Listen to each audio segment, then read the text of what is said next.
I'll tell you when.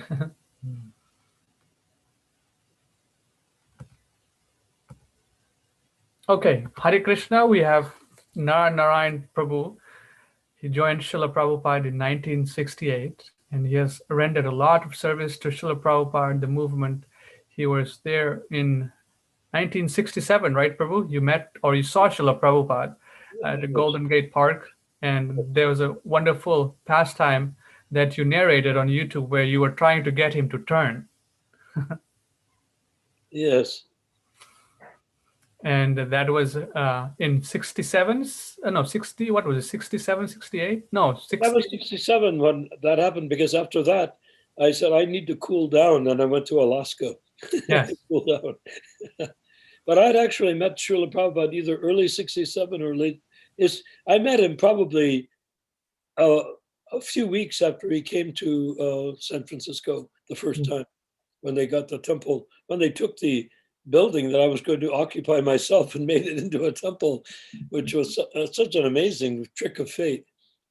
Can you imagine? There's so many buildings I could have been trying to move into, but no, that one, I wanted to move into that. And oddly, the next day I did. Within a year and a half, I was sleeping in the basement of that same building without being the landlord, by being the servant of Prabhupada. Yeah, it was a mystical experience. I mean, I can see that. Clearly. You know, when you're going through a mystical experience and you're young and unexperienced yourself, it's very easy not to see that it's mystical. You just do it. It's just the way it is. But afterward, with reflection, it could be, oh, that's a memory from the past. But I'm not seeing it like that. I'm seeing these things as quintessential clarifications that come based on events that, understood or not understood at the time, can be clearly understood now and acted upon. Right. Because it's not, otherwise, why would I waste my time trying to be a member of ISKCON or a member of any group when I could actually see the clarity of what Prabhupada wanted, and that's what we're after.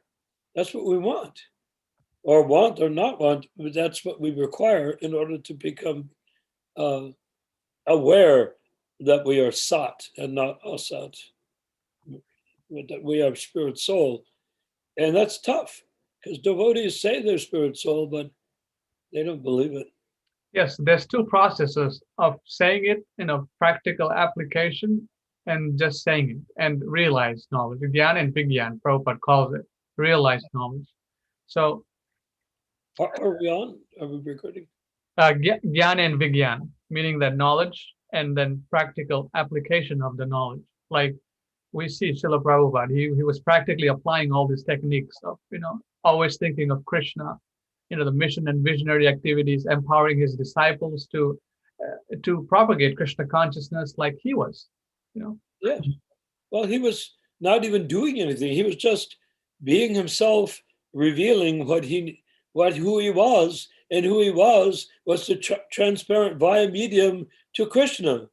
So no matter what he did, keeping to himself or speaking openly, being friendly, being strict, whatever he did, it was simply his natural expression of transparency in his relationship to Krishna. People tried to imitate, people tried to imagine what it would be like to be Prabhupada. They were wasting their time. Because all you needed to do was to recognize that Prabhupada was manifesting the outcome of everything that he taught. He was teaching us how to become pure devotees, but he wasn't giving us a lesson on how to be a pure devotee. He was manifesting because he was a pure devotee. He shared what he had and was with us, and it's so easy to misunderstand. Oh, he's the teacher, I'm the student. He's the guru, I'm the disciple. These distinctions must be there at the beginning of any process, in transcendental process, because we're ignorant. We don't know what to do. We don't know how to do it. So we follow a process. But if we think that process is the end result, then we get a D on our report card. Because that's not what it is. The process, all the rules and regulations are simply to evoke the outcome that Prabhupada is. Transparent by a medium. Transparent by a medium, yes. And by that transparency, all we have to do is accept. We don't have to do anything. We don't have to be anybody. We don't have to take on an attitude. We don't have to have an education. We don't even have to read anything. Even his books, we don't have to read them. If we surrender to him, what difference does it make? Right. It's like that Brahmin that was illiterate, and all the associates around Lord Chaitanya, some Brahmins, were sort of smirking and saying, well, that poor fellow, he's sitting there with a Bhagavad Gita, and it was open to the picture of Krishna and Arjuna on the chariot, and he's weeping. And they're saying, why weeping? Oh, he's probably weeping because he is not able to read. Therefore, that whole knowledge structure, all of those words are cut off from him because he can't read them. And for that reason, he's weeping because he feels he's being excluded from the process by which he can reach perfection. Yeah, when you said that, it reminded me of the introduction to Bhagavad Gita, where Srila Prabhupada writes, O son of Pritha, anyone who will take shelter in me, whether a woman or a merchant or one born in a low family, can yet approach the supreme destination. How much greater then are the brahmanas, the devotees, and the saintly kings. In this miserable world, they are fixed in devotional service to the Lord. This is from Prabhupada. Yes, sublime, sublime. Yes. So if we get that essence, then everything we read is like a flavoring of that essence. We read about Krishna's childhood pastimes. Oh, delicious. We read about Krishna's king, Dwarka. Oh, how glorious, how wonderful. We can appreciate it. Otherwise, we have to be very careful that we're not reading it like some sort of history book or scriptural book like a Bible, where we say, oh, that happened, and then that happened, and then that happened, and then now I hope I will go to heaven when I die. No, we're not trying to go anywhere. We want to be right where we are. Aham brahmasmi. Where am I going to go? How do I want to go anywhere? People are just obsessed. Why? Because most of the people that became devotees were, at one point, there were a lot of Jews that joined the movement, Jewish people of Jewish background, because they like the Jews love scholar. When they go to yeshiva, they study like crazy, and they learn to argument back and forth and how to pick down the arguments in such a small details so that they can get a clearer and clearer understanding of what their scripture says. So they joined the Krishna consciousness movement because it seemed like a Jewish yeshiva, student school on steroids. I mean, my God, boom, there you are. So in 1967, 68, maybe 67, Jadharani was in Boston. Prabhupada was there. They were all paintings there. It was the beginning of the art department. And when Prabhupada, one quick note: we have a devotee joining us. His name is Colin Roy. Hare Krishna Kalan Roy. Please accept my obeisances. Glories to Srila Prabhupada. Please welcome to our association. Jai. You can unmute yourself and introduce yourself if you like, or we can continue with the pastimes of Narayan Prabhu, which he was talking about. Go ahead, Prabhu. Okay.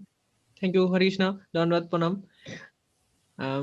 Coming from Bangladesh to join with you, and I listening lecture to Narayan Prabhu. Jai. So Narayan Prabhu joined in 1968, and he built all the Rath Yatra carts in San Francisco and New York. And he also associated with a lot of senior men who are now gurus or whatever you want to call them. And he has a lot of insight regarding the history. So if you have any questions regarding the history, if you have any doubts regarding the philosophy, anything, you can ask here. it's an open forum where anyone can ask any questions. So don't feel like you have to ask certain questions. Anything you can ask. And because this is what we call technically ishtagoshthi, and for the 100 millionth time, I'll explain ishtagoshthi. Ishtagoshthi means literally, was created by Prabhupada for the ISKCON movement because people kept sending him questions and they took such pleasure getting a letter for, I remember it was, I got a letter from Prabhupada. Oh, I got a letter from Prabhupada. Then they'd sit down and everyone would sit there just ready to absorb themselves in what was said in that letter. So they kept on coming up with questions and asking them of Prabhupada. Finally, Prabhupada said, you can resolve a lot of this by creating ishtagoshthi. And he described ishtagoshthi as Gostabihar, that circle of cowherd boys. And these cowherd boys, and in our case, cowherd girls as well, sit down together and Prabhupada said this is an opportunity or a forum designed to express doubt. That means some big sannyasi or some big temple president can come into the ishtagoshthi and sit down and become not big anything, but equal to the people in the assembly of cowherd boys. So they all we sit in a circle when we chant in some kirtan like that to get started. And then people start expressing their questions, their doubts, whatever. Because how else can a sannyasi express doubt except in this ishtagoshthi? He can't express it in front of anyone. He's a sannyasi. He can't express anything except he doesn't have to say a word. All he has to do is stand there and make sure his tridanda doesn't touch the ground. There he is, completely isolated. His sannyasi is completely and utterly isolated from everyone. So if he wants to express doubt, where can he go? With whom can he discuss? So ishtagoshthi was that opportunity. Sit down in the ishtagoshthi, and there may be an 8-year-old child from the Gurukula who's sitting there also, and the sannyasi may express a doubt, and the Gurukul question may say, but isn't this the answer? Because it's obvious to him because he's got a simpler point of view. And the sannyasi says, wow, yeah, I hadn't seen it that way. Thank you, Prabhu, the sannyasi says to the 8-year-old child. Thank you, Prabhu. So in the ishtagoshthi is a circle, and you can discuss everything openly, but mainly it's to discuss not just chit-chat or, we're going to have a prasadam thing happening on Tuesday, nothing like that. It is all Krishna conscious katha and all Krishna conscious questions. In other words, it is an opportunity for self-realization. Everything in Krishna consciousness is basically an opportunity for self-realization. But, yes, in the ishtagoshthi, the opportunity for self-realization is very direct. Can I ask something? Go ahead. Yes, please. Krishna. So, I can explain that I love Prabhupads, but I do not remember all time Prabhupads. So how can I remember and how can I remember Prabhupads? He likes Prabhupada, but he wants to remember more and more Srila Prabhupada. How can he develop his taste for Srila Prabhupada more and more? Shravanam Kirtanam Vishnu Smaranam. Padasevanam. Yes, you can understand Prabhupada by Shravanam, hearing. Unlike Buddha, Jesus, Moses, Abraham, Muhammad, no recordings of them speaking. We don't even know if they actually existed, frankly. I mean, there's many doubts, but somehow they gathered together teachings, either that they did say or were attributed to them. And because of that, people call it scripture, Bible, Quran, whatever you want to call it. You know, but that's not our misfortune. Our misfortune is not to have no access to Moses, no access to Muhammad, no access to Abraham or Jesus. None. We don't know. And it was recorded so much later also by people who are undoubtedly fallible soldiers. They do not have perfect senses. But we have on our side, in this 10,000 year process, experiment, shall we say, of enlightenment of the human race, the whole human race, not this one, not that one. And by the way, the enlightenment of the human race, why do I say that? It's mistaken. The enlightenment of every living jiva on planet Earth.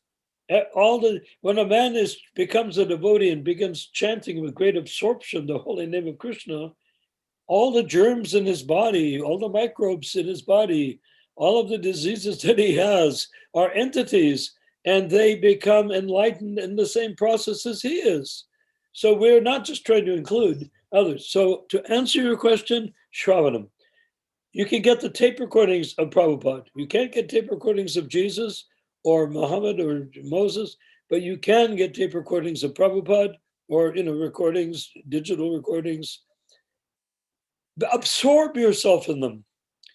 In 1969, when I was carving Jagannathis and building a temple in Detroit, Michigan, what I did there is that, what am I saying? Oh yes, I used to go with a record player because all we had was records or tape recorder, reel-to-reel tapes, had two speakers. I would lie down on the floor with this, and the tape recorder was on the floor and the speakers were on the floor. I'd put my head between the two speakers and turn off my mind. I turned it off and I listened to Prabhupada stereo into my head, into my heart. Whatever goes through your ear, Prabhupada describes, comes down and enters into your heart. The transcendental sound vibration comes down to your heart. So even you think you don't understand, you think you're not getting it, well, you are, but you may not realize it for days later, hours later, minutes later, hours later, days later, years later, lifetimes later, but it does come down to your heart and begins to become like takes root and begins to fructify, begins to produce leaves. The Bhakti Lata Bij becomes developed. The devotional creeper becomes developed out of your hearing the pure devotee. So you don't have to be cognitive of Prabhupada. All you need to be is experiential of Prabhupada. Experience his sound. And you don't even have to say his sound. If you're listening to Prabhupada, you don't say, well, that's Prabhupada's sound. No, just hear what you're hearing and accept it as it is. And you will truly become enlightened, either now or in 100 million lifetimes, but in some time you'll become enlightened. But because Prabhupada's potency is there, and if your resistance is very low, or maybe non-existent, then you will be able to become enlightened very quickly. Very good. That's a very good point. If your resistance is very low. So Yes. I think, Thanks a lot. Jai. We have another devotee named Deepak Panchal. Maybe he or she can introduce themselves, whoever that person is. We're having an ishtagoshthi discussion. Hare Krishna, Prabhu. It's a he. Hare Krishna. Hare Krishna. So this is Narayan Prabhu. He joined in 1968, Srila Prabhupada's movement, and he's been preaching ever since 1968.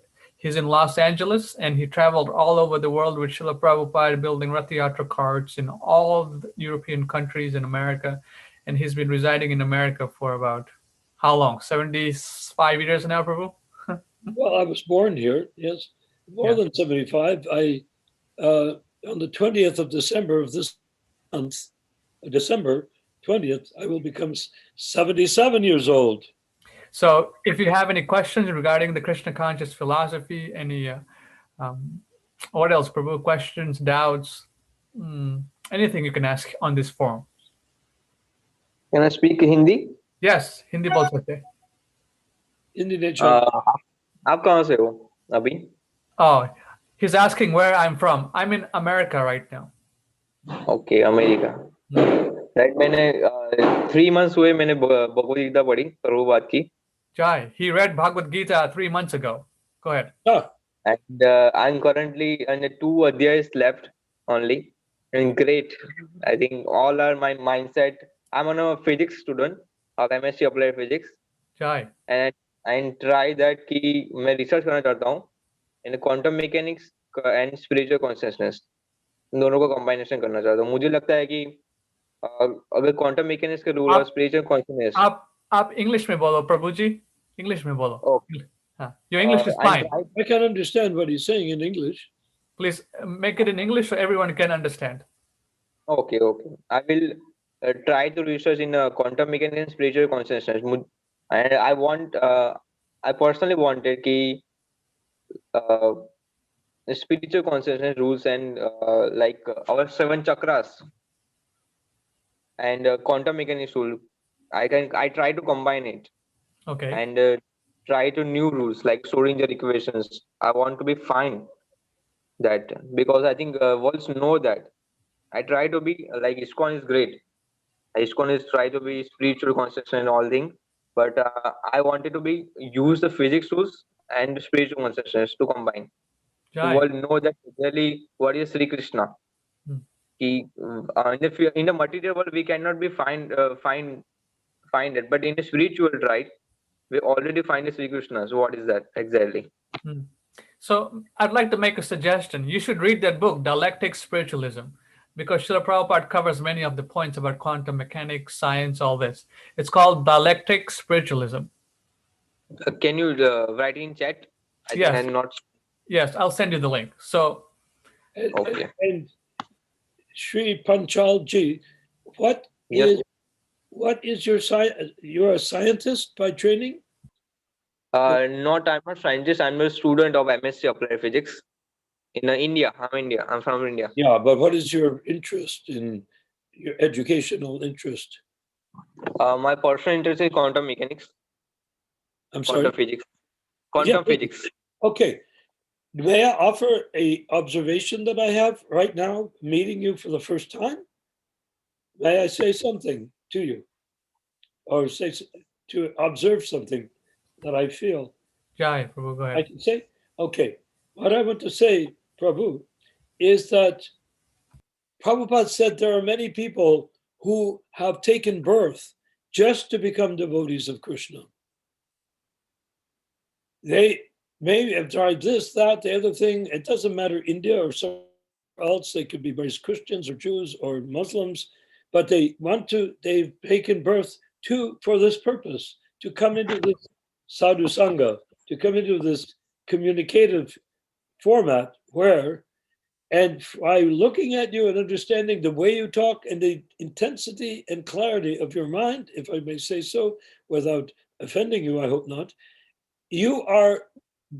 you seem to be born for spiritual intelligence.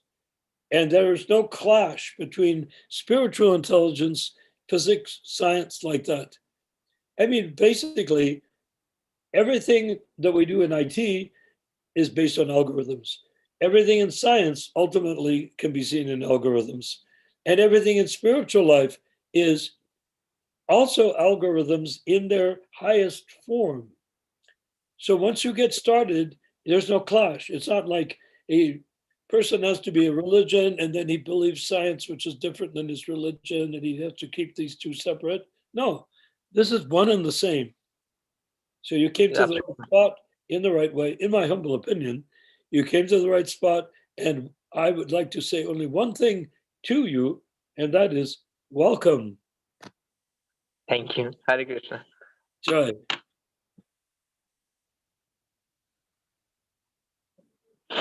How old are you, Prabhu? I'm 22 years old. 22 years old. Wow. Jai. So what books of Srila Prabhupada have you read? You said you have 2 chapters left in the Bhagavad Gita, right? Just the 2 adhyay left only. Okay. So what chapter you found most interesting, or you like the most? I think previous one, the 14, maybe it's a 14 adhyay, jo, like in Gujarat, I'm reading Gujarati. I'm in Okay. Gujarat. Okay. So, like we are 3 gun. कहते हैं ना वो पूरे 3 गुण सात्विक तत्व Rajasi? tamas and Yes. tattva tamas and rajas, right? I am favorite, and Vishwarup, that is great. Right. But have you considered a personal form of Krishna?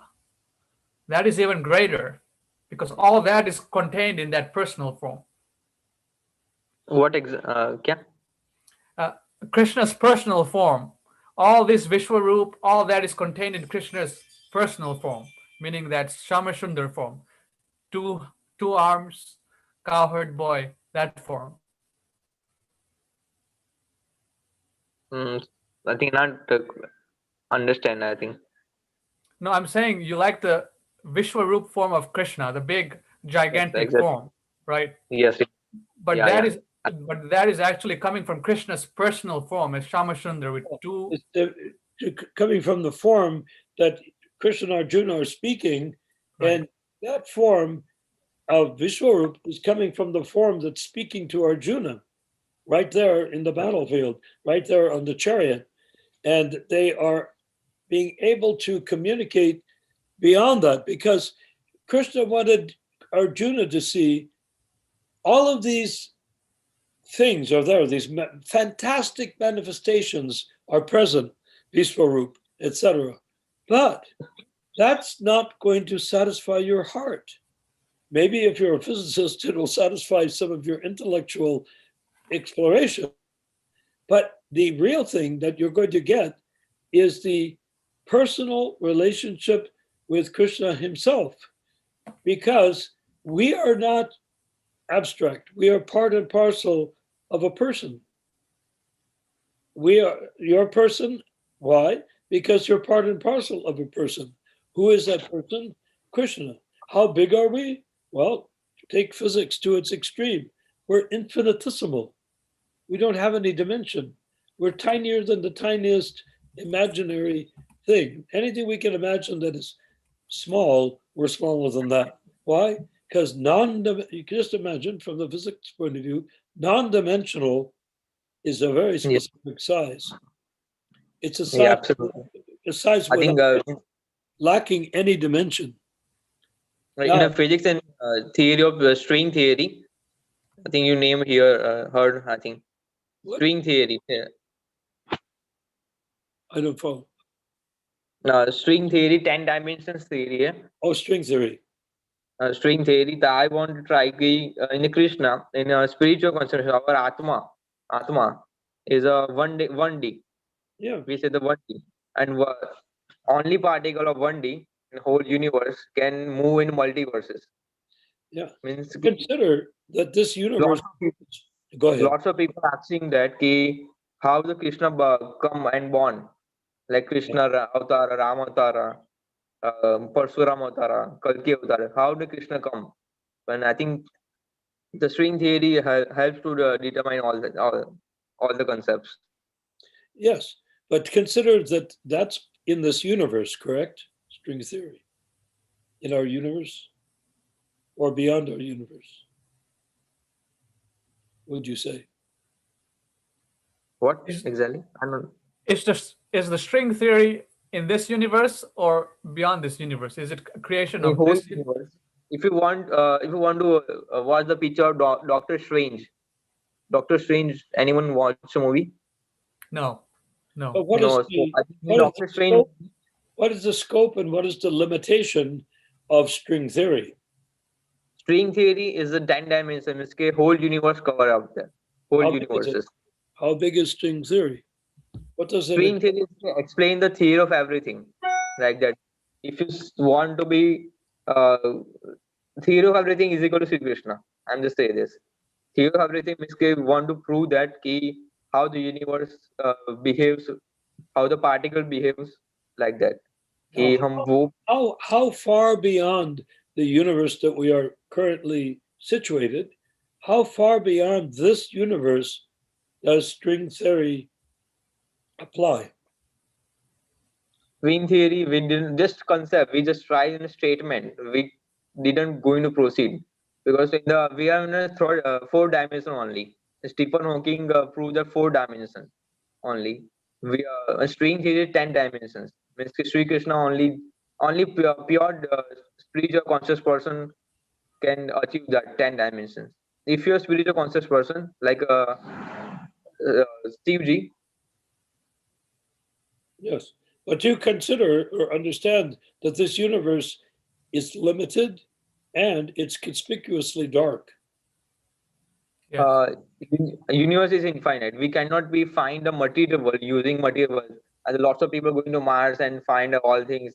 It's just waste of time. When you We say have to material world, what do you include in the material world? material world is infinite. I think this says this. We cannot define the material world whole theory sphere, theory of everything sphere, string theory. The string theory is that only one D particle. Would you be surprised that if you study the Bhagavatam, Srimad Bhagavatam, you'll find that Mahavishnu breathes outwardly. He breathes in and he breathes out bubbles. And all of these bubbles from his nose, his pores, every part of his body gives forth these bubbles. Each bubble, which is an infinite number of bubbles, considering that the source is Vishnu, that each one of these bubbles is a universe. And inside that universe appears a Brahma. And that Brahma may have one head, ours has four heads, or could have hundreds of thousands of heads or even millions of heads, depending on the size and complexity of that universe. So whatever we're doing from the point of view of science is from, if we're like ants, little bugs, we're coming from the bug point of view and expanding out, trying to get a comprehensive understanding of the environment in which I, as a bug, am living. But if you try it from the other angle of vision, from the transcendental platform, you'll see that this bubble of universe is one of so many bubbles of universes. And inside there's a Brahma. Fortunately, ours is a pure devotee. And he is like in the Genesis book of the Bible, this Brahma is creating, but not just planet Earth, not creating humans, but he is creating the body. He takes the jivas from Vishnu's body and gives them appropriate physical bodies and appropriate planets for those physical bodies to dwell on. So if you look out and see stars, the universe seems to be infinite. It's not. It's might as well be for our point of view, just like the Taj Mahal might consider to be infinite if you're a bug. You say, boy, that's beyond imagination. I cannot comprehend the Taj Mahal if I'm a bug. So we're like bugs in the universe. We have another guest joining us. Prabhu, can you introduce yourself? Hare Krishna Prabhu. Yeah, my name is Hans Sahu.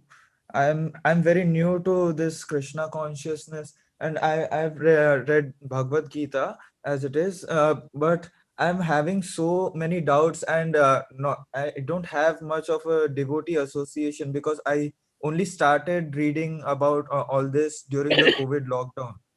So like I've been looking for all the answers, but not yet got any answers satisfying.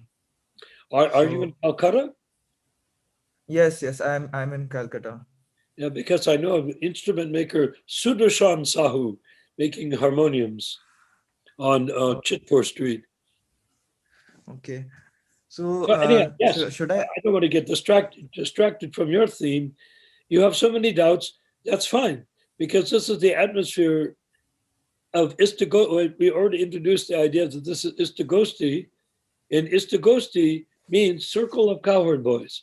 And the purpose of the circle, which includes Krishna. Krishna is also one of the cowherd boys in the circle. How does he appear? Big Lord, like Lord Nrsimhadev or like Vishnu? No, he appears like a cowherd boy like the other cowherd boys. So it's a shared experience of ishtagoshthi where you can express doubt, where you can express questions, where you can, everything that you announced about yourself, reading the Bhagavad Gita as it is, everything you expressed about yourself, this is the atmosphere in which you can expand your understanding in this territory. So please ask your question, which you think is going to be most beneficial to you, or the answers. Yes.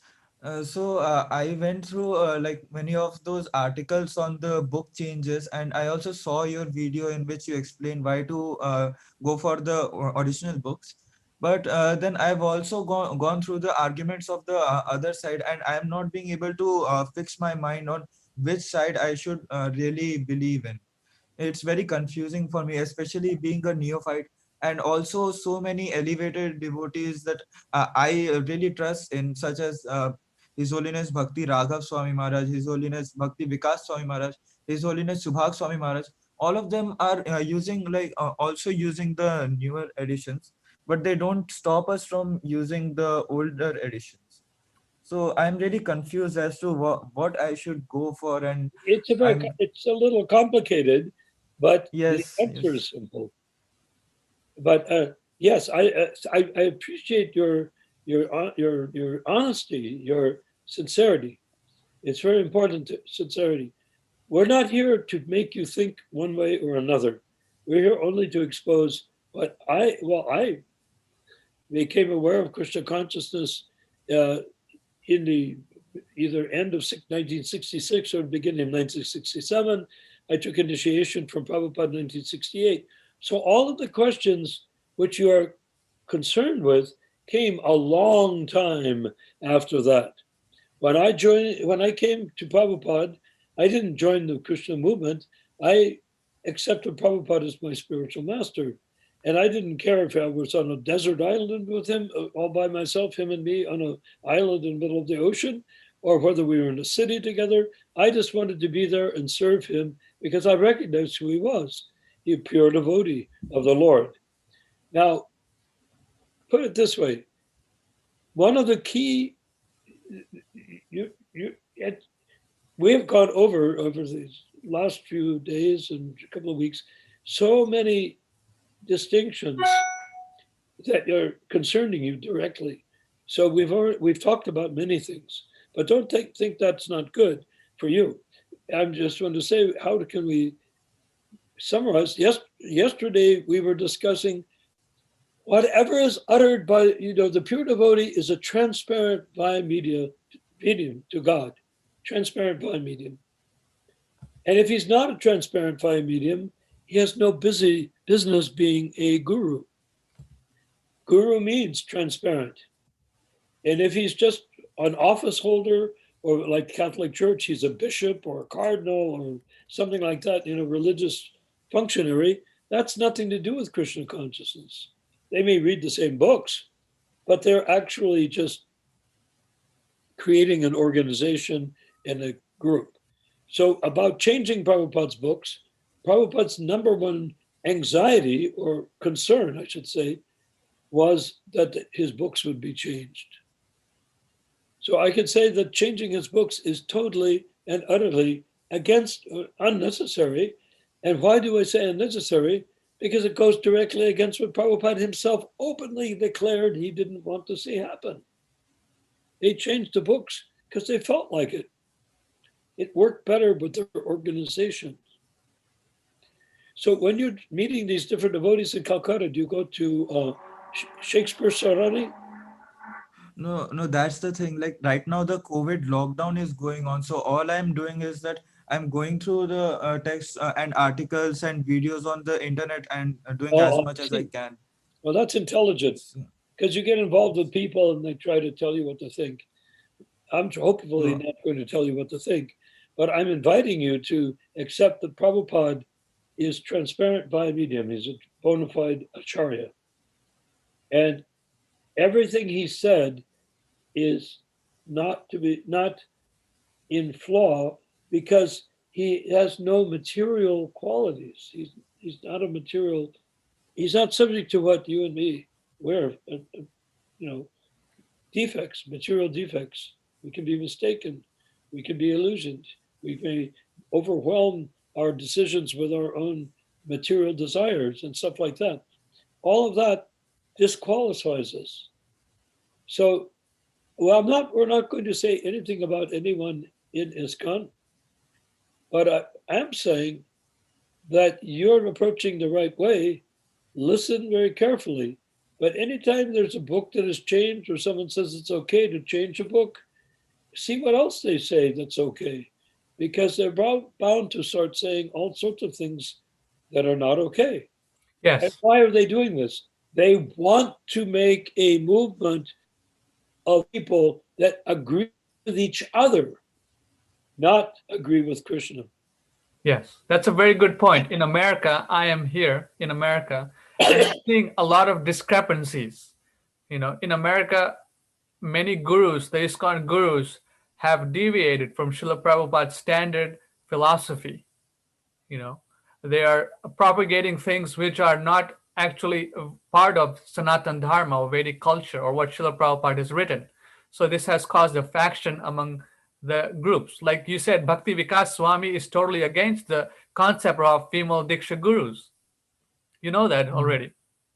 Yes, yes. And he also associates very closely with people who are for female Diksha gurus. He's participating in an institution where it's legal to have female Diksha gurus.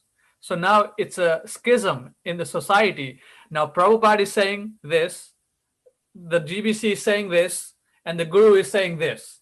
So who are you going to take as an authority? You're going to take this guy, this guy, this guy, or this guy. You have all these options. Or Prabhupada. Or Prabhupada, yeah, that's what I'm saying. He's the founder acharya. So who is the supreme authority here? The guru might say something else. These ISKCON gurus might say something else, and the acharya is saying something totally different.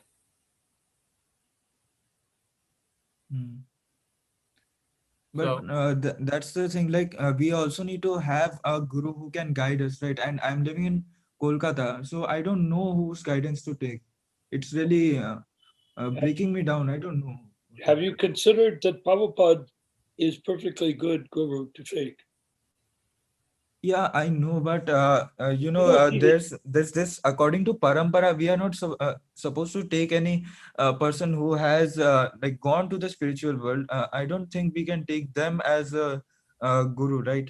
Of course, we can take him as a Siksha guru, but so it's a little confusing for me Well, and they heavy.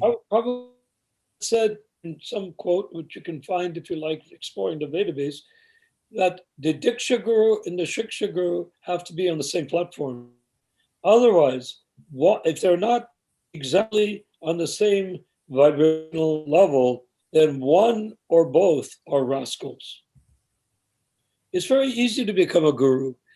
I will have to say, and one of the platforms we're coming up with here on this forum, which you're welcome to continue, and we don't want to abuse your belief or your feelings, but rather to offer you options and see how you can become a disciple, how you can accept Prabhupada as the bona fide spiritual master.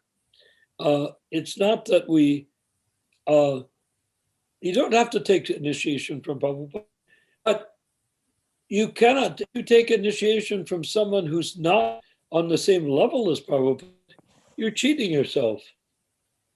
Unfortunately, ISKCON, because it became such an organization, has become like the Catholic Church, where they have Jesus is like Prabhupada. Prabhupada is the Jesus figure, and they all then said, in the name of the figure who started this movement, now we're making our own way of doing it in our own way. We're going to do it this way or that way based upon vote.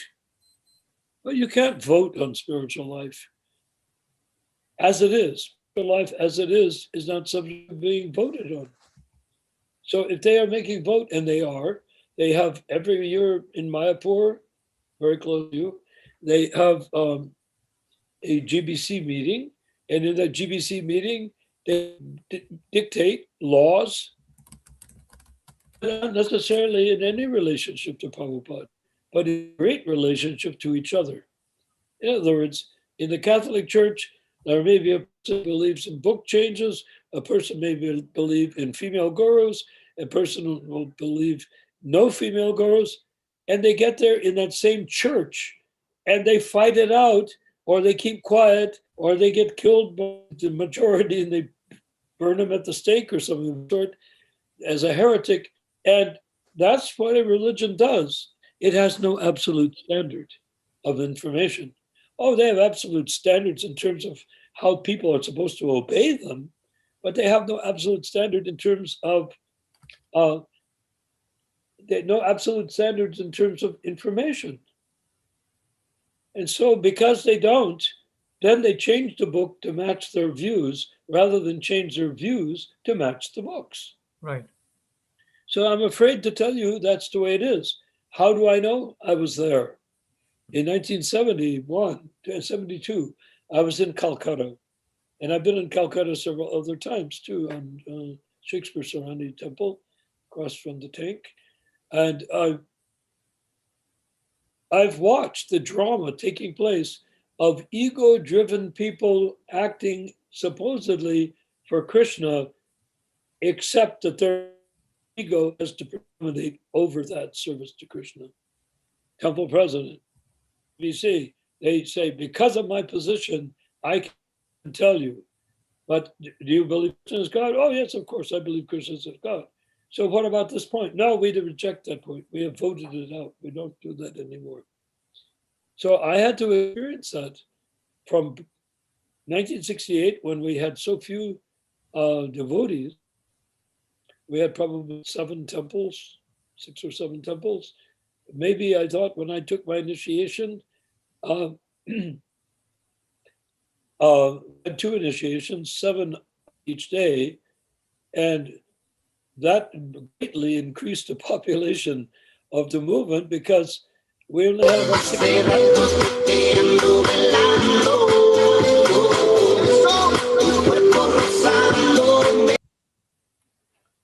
There he goes again. You were able to chop him out? Yep, chopped him out. Without chopping anybody else out. Good. So, freedom of speech, but look how he's using it. He's misusing, right? Yes. So, Prabhu, you have any more questions regarding anything else, Prabhu? Yeah, so I'm asking that what is the alternative that you suggest? Because I don't see any alternative. Like, are you into all those Ritvik theories and all? Because I've also read on that, but I'm not really in support of that theory, that Ritvik theory that is followed. It's Ritvik is not the issue. Because, you know what Ritvik actually means? Supposing Prabhupada had people perform Ritvik initiations starting in Ritvik, he created that, it's his term. From 1971 or so onward, most of the initiations were done as Ritvik initiations. What is Ritvik initiation in reality? Not Ritvik political party or whatever it is, which I don't approve of, but the Ritvik action was temple president could take the devotee and perform the fire sacrifice for his initiation, and Prabhupada was somewhere else. He did this in behalf of Prabhupada. That's what Ritvik means. And sometimes you can have, when Prabhupada took sannyas, there was a sannyasi there, and the sannyasi performed the fire sacrifice, and Prabhupada took the sannyas from his godbrother, Keshava Maharaj. Yeah. Keshava Maharaj. Keshava Maharaj was sitting on a seat, but he didn't want to do the whole thing with the fire, the twigs, and the ghee, and the banana, the whole thing. He didn't do it, so someone else, the sannyasi, did it. His that he made initiated, his disciple, who he had made also sannyas, did the ceremony for Prabhupada as a Ritvik. So Ritvik, all Ritvik really means is performed in behalf of the bona fide spiritual master under the spiritual master's order. Not that it's a Ritvik movement, because if you start to think of it, I mean, just rational thinking would say, you have Ritviks and you have all these people, political Ritviks or sociological Ritviks you're talking about that you don't agree with, and I don't either. What are they? If they're really Ritviks, how many people have they initiated? They haven't initiated anybody. There's one or two Ritviks that have actually initiated people, a few. I don't know. If there's hundreds and hundreds of Ritviks in the ISKCON movement or around the ISKCON movement, and they haven't initiated anybody, and maybe 10 or 20 people were initiated by Ritvik initiation as disciples of Prabhupada from a Ritvik process, then they're not Ritviks. They're just talking. It's it's not genuine. It's just a term. What they mean is, why do they call themselves Ritviks? They believe, or it's their belief, that ISKCON should not have gurus who perform the diksha and become the spiritual master of the disciple. They think the disciple should be Prabhupada's disciple, and that someone who is a Ritvik, a real Ritvik, performing the fire sacrifice, will initiate that person as Prabhupada's disciple. Now, that's perfectly acceptable, actually. Thakur Bhaktivinoda wrote about his guru who lived a long time before he did. And he wrote, he reasons ill who say Vaishnavas die when thou art living still and sound. Vaishnavas die to live, and living spread the holy life around. So he says, the guru doesn't die. A bona fide spiritual master doesn't die. Prabhupada said to go to Vrindavan. He told me to go to Vrindavan and associate with holy people there. I went to Vrindavan. I didn't see any holy people there. It was all, people. They were holy because they're born in Vrindavan or live in Vrindavan. So I worshiped them. But I couldn't understand what he meant until I came across the samadhi of Srila Vishnu Chartavarti. And when I offered my obeisance, I felt flooded by. These are one of the great acharyas who wrote the Guru Vastakam, Samsara Dava Nadalidaloka. I felt his mercy.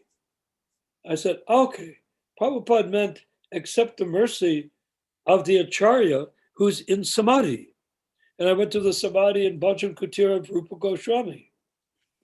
Amazing. That's where Prabhupada sat between those, chanting for 8 years.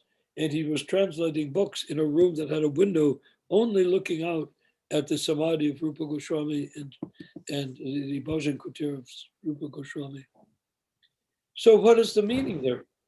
It means that Prabhupada was getting a Ritvik, sort of a Ritvik experience from these acharyas. It's not that they're dead, but in they're to say, oh, Prabhupada's dead and we're alive, so you take initiation from us. Well, that's a great offense. No. The persons who are offering initiation in ISKCON, I will say frankly, and you don't need to accept that I'm saying it, the truth of it, just consider whether it's true or not. The people that right now are offering initiation in ISKCON are not qualified to be spiritual masters. Why? Ronald, would you like to read that passage from the 5th verse, if you can? Yes, give me 1 second. Let me get situated here, then I'll read for the Nectar one. So this is from the Nectar of Instruction, verse 5.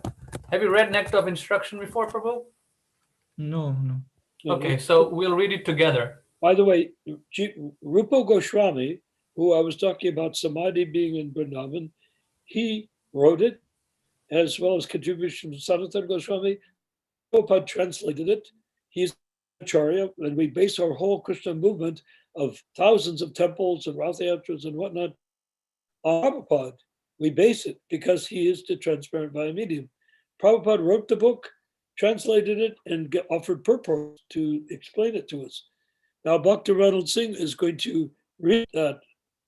What is the actual qualification of the spiritual master? As interesting to you, Prabhu.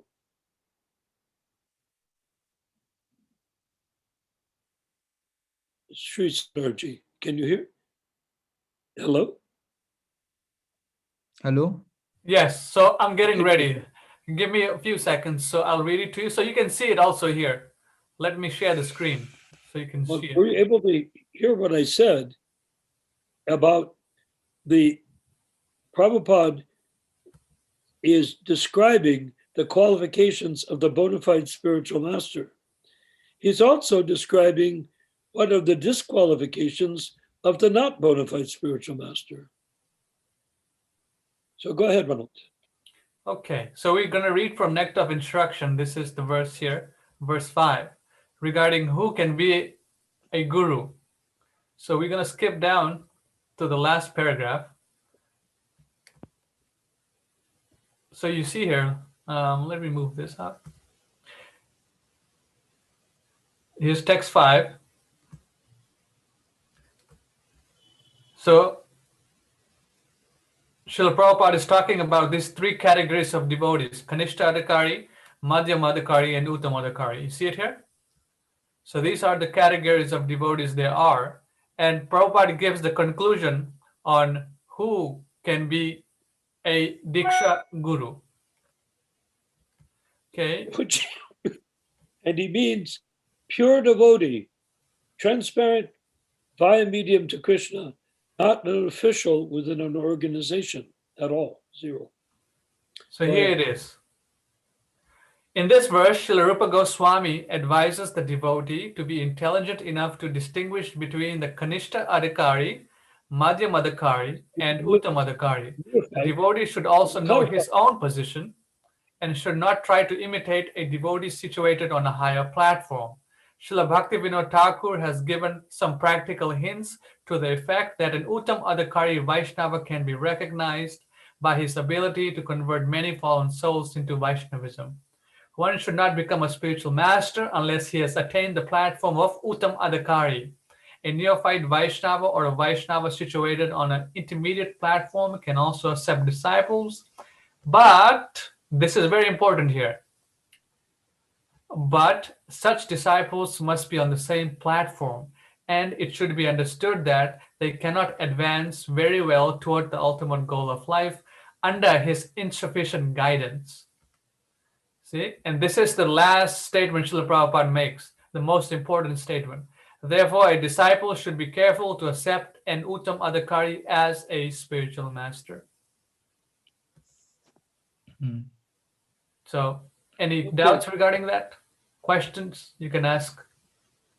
Well, Like I'm thinking, like I don't think it is possible that not even a single Uttam Adhikari is there in ISKCON. I don't think that is possible. Like, how could that be? It's how can they confusing. become Uttam Adhikari? By what process do they become Uttam Adhikari? Do you know what is an Uttam Adhikari? Someone who properly represents the message of Krishna and all the acharyas. Yeah, but can I give you a hint? Actually, Prabhupada explained it to me personally, interestingly enough. The Kanishta Adhikari is compared to a train coming down the street, on the train at Howrah station or something, or maybe Sealda station. The train is coming down the track, and you see the headlight on the train, big headlight, and people say, that's Brahman. They want to merge into Brahman. They think that that is the spiritual life. But we say Chinta Veda Veda Tattva, or simultaneously and inconceivably one and different than Brahman. We are individual souls, jivas. So as individual jivas, we are not merged with Brahman, even though we are made of, what is Brahman? It means soul. But the Mayavadi believes you can become the soul and it just merge into a gigantic soul ocean or something. But we do not. We say simultaneously one and different than God or Krishna, and that is the jiva becomes, the jiva can be the, understand that he is Brahman, but he's limited in size. He's an infinitesimal jiva, infinitesimal spirit soul. This is the fact. We were talking a little earlier, that before he came on board. And then, so then the train comes into the station and you're standing there and you look and you see inside the train car are so many people talking, eating, packing their bags up and whatnot. But you're outside in the train station and you're looking at them. That's like the Madhyamadikari. The first one is Kanista, where you see just the effect of the spiritual life, but you're not participating in it. Then you go to the next stage, you're standing in the train station, you say, oh, this spiritual life involves living beings. They're in there in the train, but I have no access. I cannot get on the train, but I can stand on the train station and see. There they are. This is a very good example. This is Prabhupada's example. Good example. And then on the Uttama level, you're admitted into the train and you can interact with those personalities there. So in a practical sense, the Kanista Adhikari follows the four regulated principles as much as he can, of course, but I mean, that's his vow, to follow the four regulated principles, no meat eating, no illicit, no gambling, but not like that, and mental speculation. Then the Kanista Adhikari has to do that, to follow those rules, because if he doesn't follow those rules, he'll probably break them, because he's got emotions, he's got feelings, he wants to impulsively try this and try that. What does whiskey taste like? What does meat taste like? You know, he'll try all these things. But if he follows the regulated principles, it's like keeping a horse inside of a fence. The horse can gallop around inside the fence and dance up and down and snort and whinny and do all the things horses do, but he can't get outside of the fence because the fence is the four regulated principles, keeps him inside. So now the next stage is Madhyamadikari. He has perfected the Kanista platform, which means he's ready to develop his relationship with Krishna as bhava, or in a Paramatma level of communication. Brahman is the Kanista Paramatma Madhyama level. In the Madhyama level, he doesn't require the regulated principles for the simple reason he isn't attracted to any of those things. He's sort of like, it doesn't even bother me with such a thought, you know? So in the Madhyamadikari platform, he's becoming a pure devotee, but he's completely surrounded by the material universe, which is dark. Our scientist friend can say and agree, it's dark. So then the next level is when he is in that Madhyam level, he is actively developing a loving relationship with Krishna, but he can't see Krishna. And on the other side, Krishna can see him, but Krishna doesn't reveal himself to him. They're just like operating through this black curtain called you look outside in the sky, not you, but me in California, you in 12 hours, you'll see the dark sky.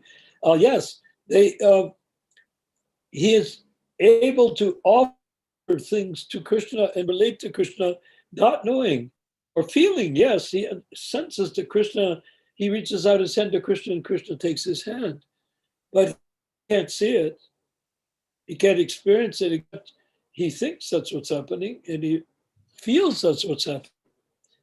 So when the Uttama, when Krishna sees this Madhyamadikari is ready, he lifts up the curtain of Maya and he comes under the protection of Yoga Maya, and then he can see Krishna face to face.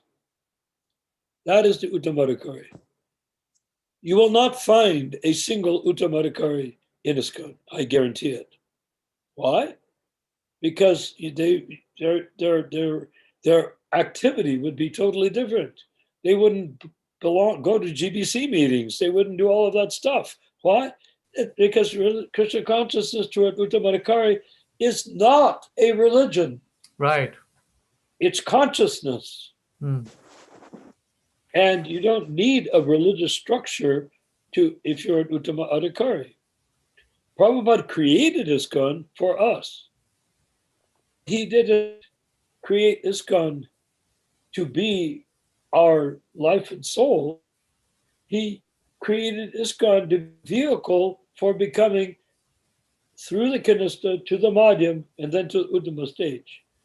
So then you might say, how many Madhyam Adhikaris are there in ISKCON? And very few, if any. If they are, they're keeping to themselves. Why?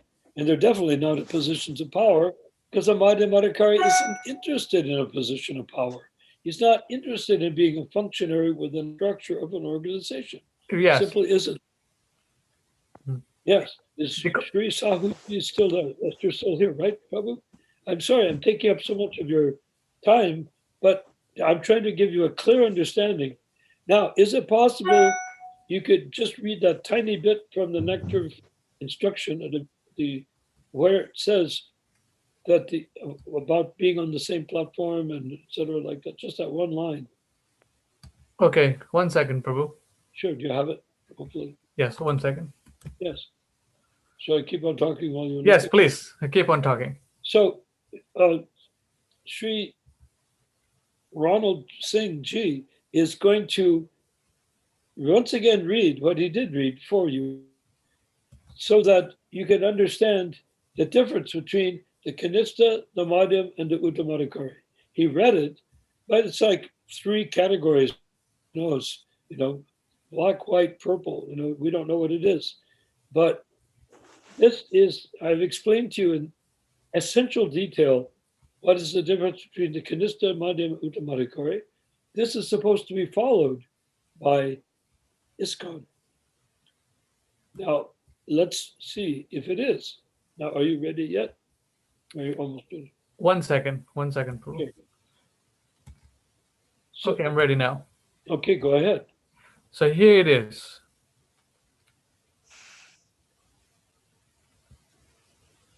One should not become a spiritual master unless he has attained the platform of Uttamadhikari.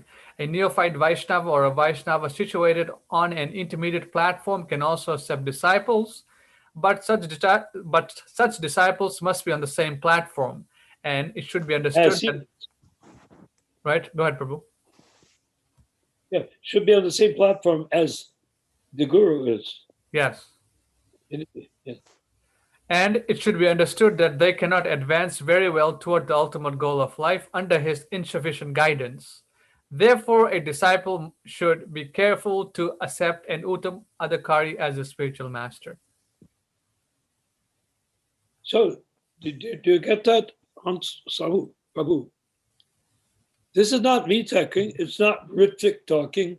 It's not any political party talking or any person against ISKCON talking. How I can be against ISKCON? I have created ISKCON for the first days, practically the first days of ISKCON. ISKCON is my, Prabhupada said that ISKCON is my body, and I say ISKCON is my life and soul.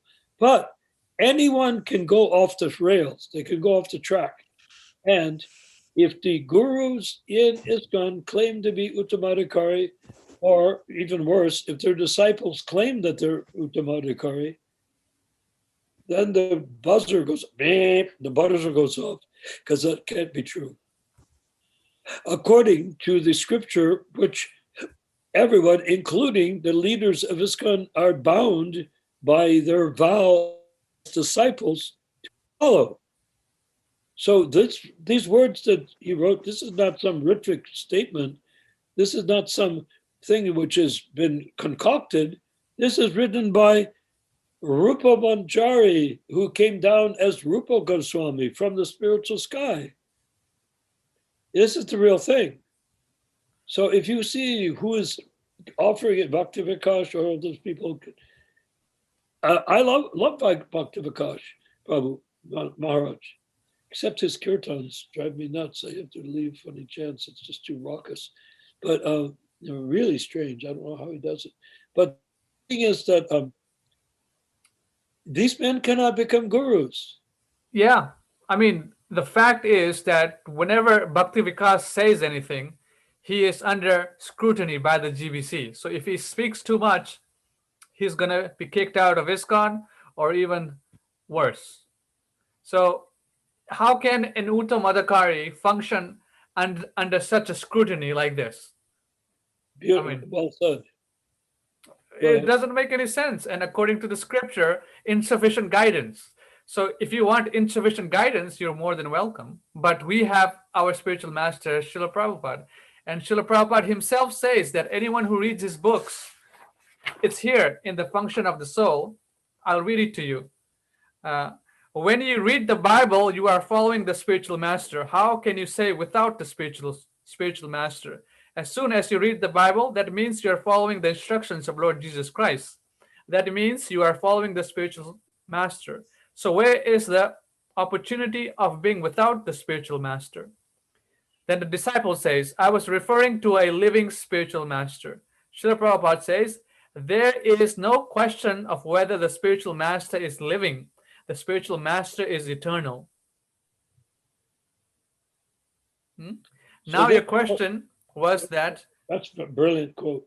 Yeah, now your question was what to do without the spiritual master. Without the spiritual master, you cannot do... without the spiritual master, you cannot be without... No. Without the spiritual master, you cannot be at any stage of your life. You may accept this spiritual master or that spiritual master. That is a different thing, but you have to accept. So just see, how Prabhupada is saying. If we read the Bhagavad Gita, we're already accepting the spiritual master. If we follow it. This is Prabhupada directly saying here. This is called the function of the soul. You can look it up. This is a conversation with Srila Prabhupada. Who is the conversation with?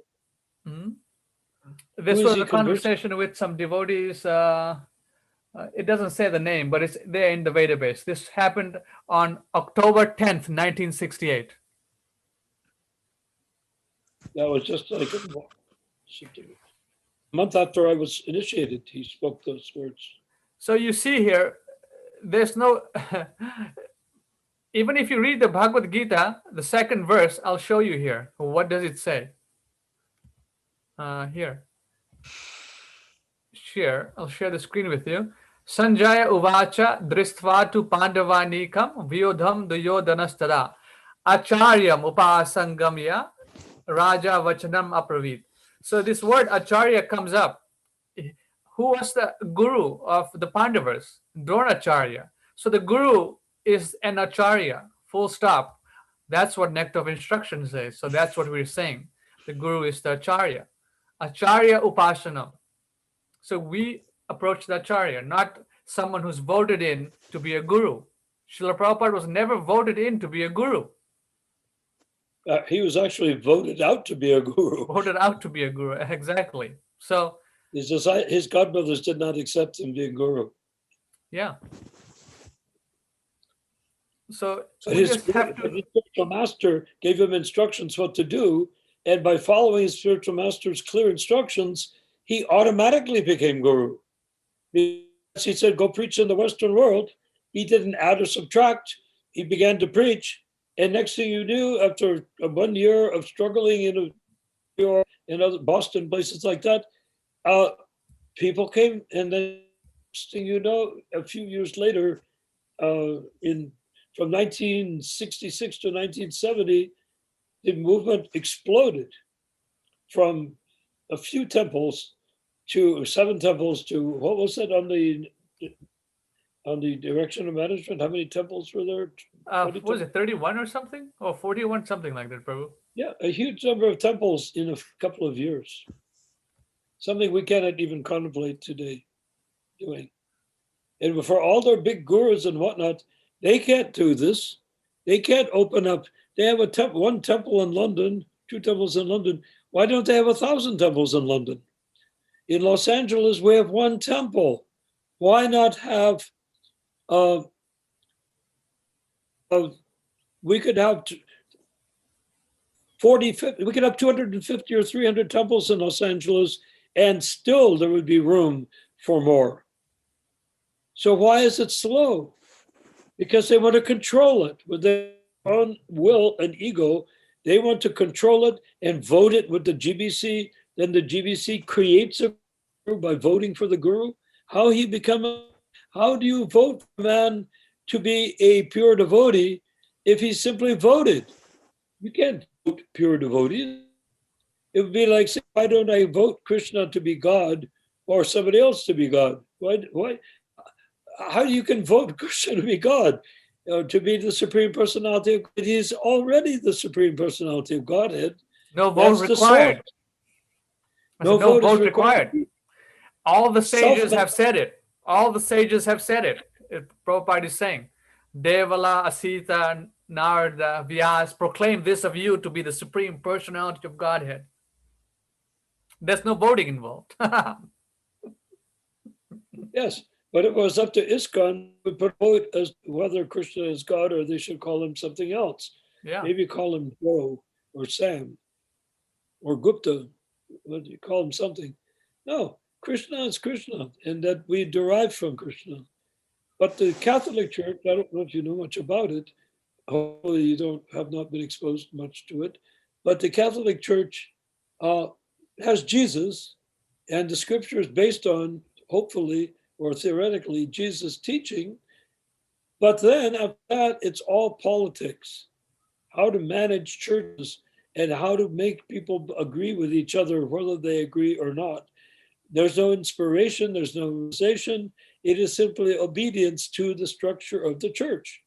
And that's what, unfortunately, ISKCON has become. And I know, because I'm one of the earliest members of ISKCON. And I saw how it changed. So we are not here to criticize ISKCON or to criticize Bhakti Vakash, except for his kirtan. And we're not here to do stuff like that. What we're doing here to do is to put back the truth into our Krishna consciousness movement. We could call it ISKCON or we could call it something else. That's not the main point. We're starting our Facebook page called the ISKCON. Why? Because the real ISKCON means as Prabhupada just created it, not how other people decided to change it in his presence even. Then they had the gall to say he changed it, but he didn't change it. They changed it. But he went along with them because he wanted the movement to increase, even if it became sort of bogus, because he knows what can become bogus by people reading, by people having this ishtagoshthi that we're having right here, this discussion amongst one another. It will come back again. It'll be restored. And it doesn't matter. If we have Lakshmi just joined about a few minutes ago, so she's online. Ah, Hare Lakshmi Prabhu. Hi. Hare Krishna Prabhu. Jai. So if you have any questions, Lakshmi or Prabhu, you can ask. Or I just got the concept what regarding what you're speaking. Yeah, no questions so far. Okay. Yeah, so can I ask just last few questions? Go ahead. So of course. So I you're get what the star. You're the main guy right now. That's where everything we've been talking is to you, with you. Go ahead. Yeah. So I got what the things that you pointed out, all the wrong things regarding ISKCON right now, but I don't see a path to follow right now. Who do I trust? I'm only 17 years old, and I feel very helpless. I only live with my mother. I don't have a father, so it's very. So I don't know what to do. Yeah. You have a good opportunity. Well, you're with us. This is Gosti. This is our community. You may like or not like. If you like, you can come and discuss with us. Keep coming with us until we recreate the ISKCON that Prabhupada created. That's all we're trying to do. We're not trying to attack anybody or be critical. Oh, we end up being critical, of course, but that's not our purpose. Our purpose is to recreate what Prabhupada created in the first place. So, Or to recreate, because it never really got off the ground completely, because it was all materialistic men, hippies, people that were not like yourself from a good family in India. We were just crude people off the streets. And we accepted Prabhupada for some reason and built this movement for some reason, but it became our movement and we changed it to become more like us. So I'd like to make some suggestions. Prabhu is saying that he doesn't know anyone to trust. Why don't you trust Srila Prabhupada? He has thousands of lectures, conversations, letters. Why don't you read that? My upbringing in Krishna consciousness was through reading his books, hearing his conversations is very important. You speak Bengali? Yeah, I know how to speak Bangla. Yes, a little bit. Yeah, so you can hear. I'm not a Bengali really, but yes, I can understand. Yeah, so Prabhupada has lectures in Bengali, in Hindi, in English. So if you hear this systematically or you hear it randomly, it'll strengthen your Krishna consciousness and you'll be able to help your mother, everyone. That's my experience. My family, no one was devotee when I started. Now they're much more favorable. They can see, oh, just by following this Krishna consciousness as outlined by Srila Prabhupada in his books, lectures, conversations, try to read his original books. Always read his original books and conversations and lectures. So you'll get so much spiritual enthusiasm by just reading his books, conversations, lectures. So he'll help you tremendously. So Prabhu, who did you take Diksha from? Like any person, or did you just take Srila Prabhupada as your guru without any Diksha? Well, Srila Prabhupada is my guru because I got his Bhagavad Gita first. I read his conversations, lectures, and I've been studying his books for the past 10 years. Conversations, lectures, letters. So with that, I'm functioning fine. I mean, I have personal association with Bhakti Vikas Swami. I have personal association with him. And I've put him, I put him to the test. He was not able to produce the result.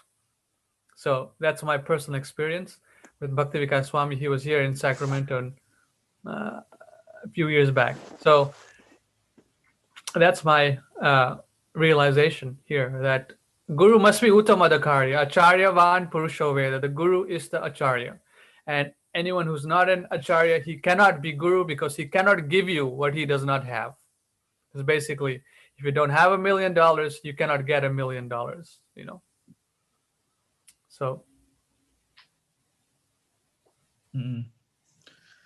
So I'll just like I'm still only I'm already listening to lectures of Prabhupada and reading, but I don't know. I'm just like very alone in this, and you're not not even my alone. mother is. You're not alone. We're here to help you answer your questions. Don't think you're alone. That's why Krishna has put you here. You're having a conversation with us. So how can you say you're alone? Yeah, but you are living so far away, and I don't know anyone in India who would be into all this. Well, we're here to help you, to assist you in whichever way we can. So Krishna is giving you facility to participate. So with this technology, you can call me anytime. If you have any questions, you can call Narayan Prabhu. We're here to help. That's our service to Srila Prabhupada. See, you would like, and I completely understand, you would like to have a place where you can go inside and you see there is a nice atmosphere and maybe Guru is there, that beautiful deities are there. You want to belong, and your mother as well. And I feel you have a lot of emotions, and I agree with you. I do too. I can imagine after so many years, from the age of 24 to 77, I have so many feelings because of this. All I can say is we're a new cyber community on Zoom. We are a new world that exists outside of the physical world that we're normally dealing with, chairs and furniture and whatnot. We are creating a place, and this is just a few weeks we've been working on this project. This not project, but our soul searching. We're soul searching and trying to seek the truth for ourselves and share with others, and they share with us. It's called ishtagoshthi, circle of cowherd boys. Everyone together to overcome misconception, doubt, and to create a higher and higher realization of our own consciousness. Not that I want to belong under some guy that's a lid on my life called guru, who's insufficient guidance, cannot take me back to Godhead, but can make me feel protected, like a cat feels protected, or a dog. You take a dog and you pet it on the head and you feed it. The dog says, wow, this is great. I love it. But this is not our role in life, to become like pet dogs of a guru. Our job is to become self-realized. And the guru's real job is to become self-realized also. But unfortunately, he's so busy being a guru that he has no time for his own advancement. So he is Kanista Adhikari already, very unlikely Madhyama Adhikari. He's Kanista Adhikari. How he will advance to Madhyama Adhikari, how he will advance from there to Uttama Adhikari. He's burdened by the karma of those he's initiated. So how can he go further? He is stuck, and everybody else just has a lid over their head. They can't go further themselves. So we welcome you. And I detected emotion in your heart. Thank you. I am honored. I'm humbled by your feelings because they're genuine. And there's what we're looking for in human beings is like yourself, who have the capacity to seek the truth and act on the truth that you once you have found it. And one devotee suggested on our chat on... then you will be able to create a temple in Calcutta with you and your mother. You can create your own temple in where you live. One person, two people, 2 guests, 3 guests, a little prasadam, that's all it takes. But it will be genuine.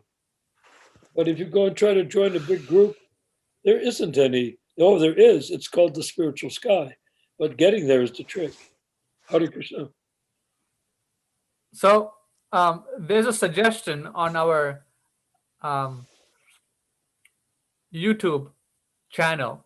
It's saying, one devotee named Maya Das is suggesting, simply we read Bhagavad Gita and we have to listen to Prabhupada in Vani Media. So there's a site called Vani Media where Srila Prabhupada's lectures are transcribed in different languages. One who will follow the instruction of Guru is a big devotee. So he's talking about Srila Prabhupada. So Krishna has arranged everything for us in this technology world. Prabhupada is there in his books, lectures, conversations. And if we simply utilize our time and read, hear, and associate like this, we'll make spiritual advancement, and you'll see a clear change in your life in the next 6 months to, it's going to be a fast transition, very fast. So we're here to assist you, Prabhu, any way we can. And if you say or think, I'm listening to these guys, they have dozens of wonderful points, but there's certain areas that I really don't agree. I don't think that's what it really is. Well, that is your opportunity in this circle of cowherd boys. It's your opportunity to enlighten us. Or if it turns out that what you were thinking wasn't exactly the way it is, then you can become enlightened also. We're not going to tell you what to think, and we're simply speaking what we're trying to do. You see, I'm struggling with the language and the words, trying to do the right thing. Try to do something that is pure and will produce the right result. And if you have, your contribution will be part of that. That is guaranteed. No one's going to try to stop you or squish you or put you down or make you inferior. No, age difference doesn't matter. There is no age difference. We're all eternal spirit soul. So we're all together. This is an equal opportunity. Ishtagoshthi means cowherd boys, and Krishna also sitting like you and me. next to us, not on top of us or being worshipped by us. We do. We worship Krishna. But in ishtagoshthi that Prabhupada created, Krishna becomes like one of us. And what a great advantage. Can you imagine? The cowherd boys are good enough being transcendental playmates of Krishna in the Krishna Loka.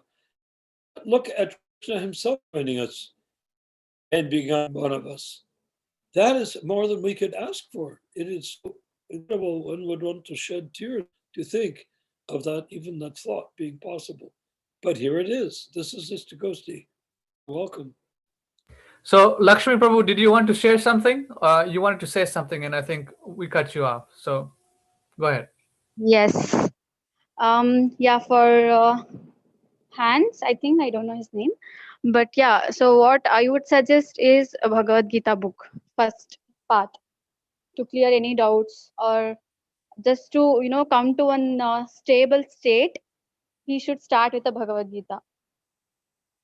Okay, because so like we don't understand the Bhagavad Gita everything in one shot. Honestly, even I didn't understand yet, but still I'm trying to understand my best.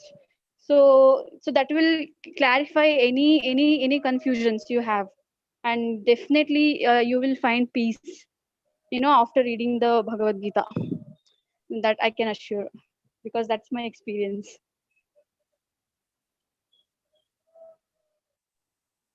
But I didn't get like what is the confusion you have, or what are you helpless for? Like I didn't get that point. Like what is your feeling now? We're talking to Hans Yeah, Sahu. yeah. The thing is that I'm very new to this, and I'm like, I don't know who to trust yet. Like, I've not read enough. I've read a lot, but I've not read enough.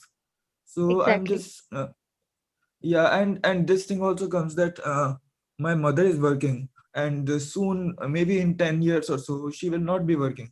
So how will I Mhm. support her? What will I do? I don't know anything, and it's really confusing. So Okay, so so you I do just don't have want to go personal, in the wrong Mhm. direction. Like you do have personal issues, and is that which is causing you some confusions in life?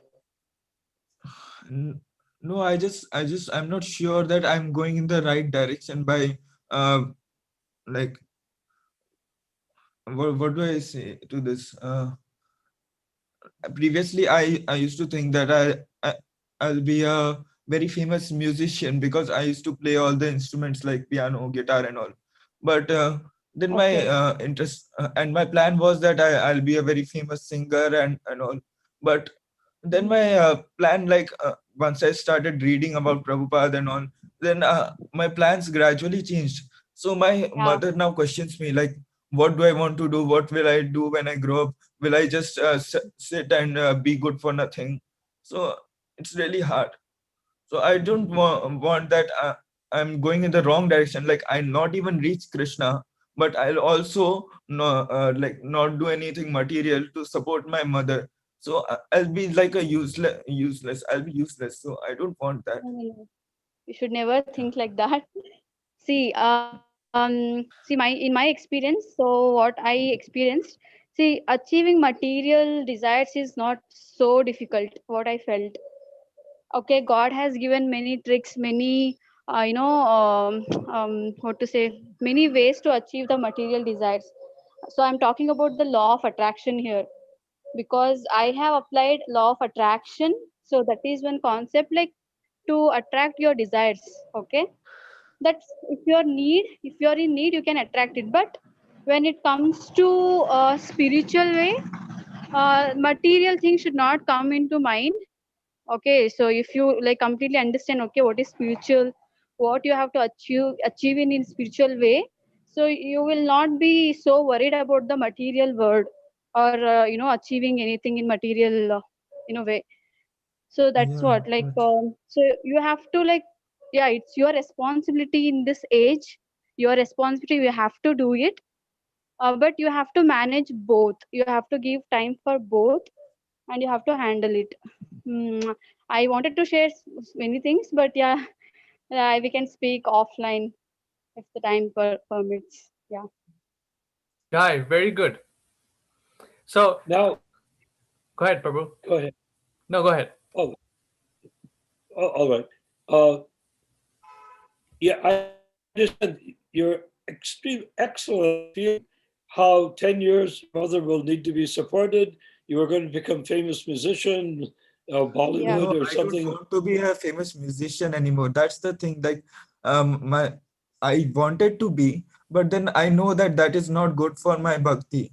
So it was very hard, but I decided to give up on that. Why do you think that? It may be good for your bhakti. But the thing is that I would like to just say something as a direct principle. You're heading towards understanding Krishna. Krishna knows your mother very well. Krishna knows your mother better than you do because in the heart, Krishna, Paramatma, is in the heart of you, of me, of your mother, and every other person, including the ants and the birds and the animals. Paramatma is in there with the jiva, giving direction to each creature.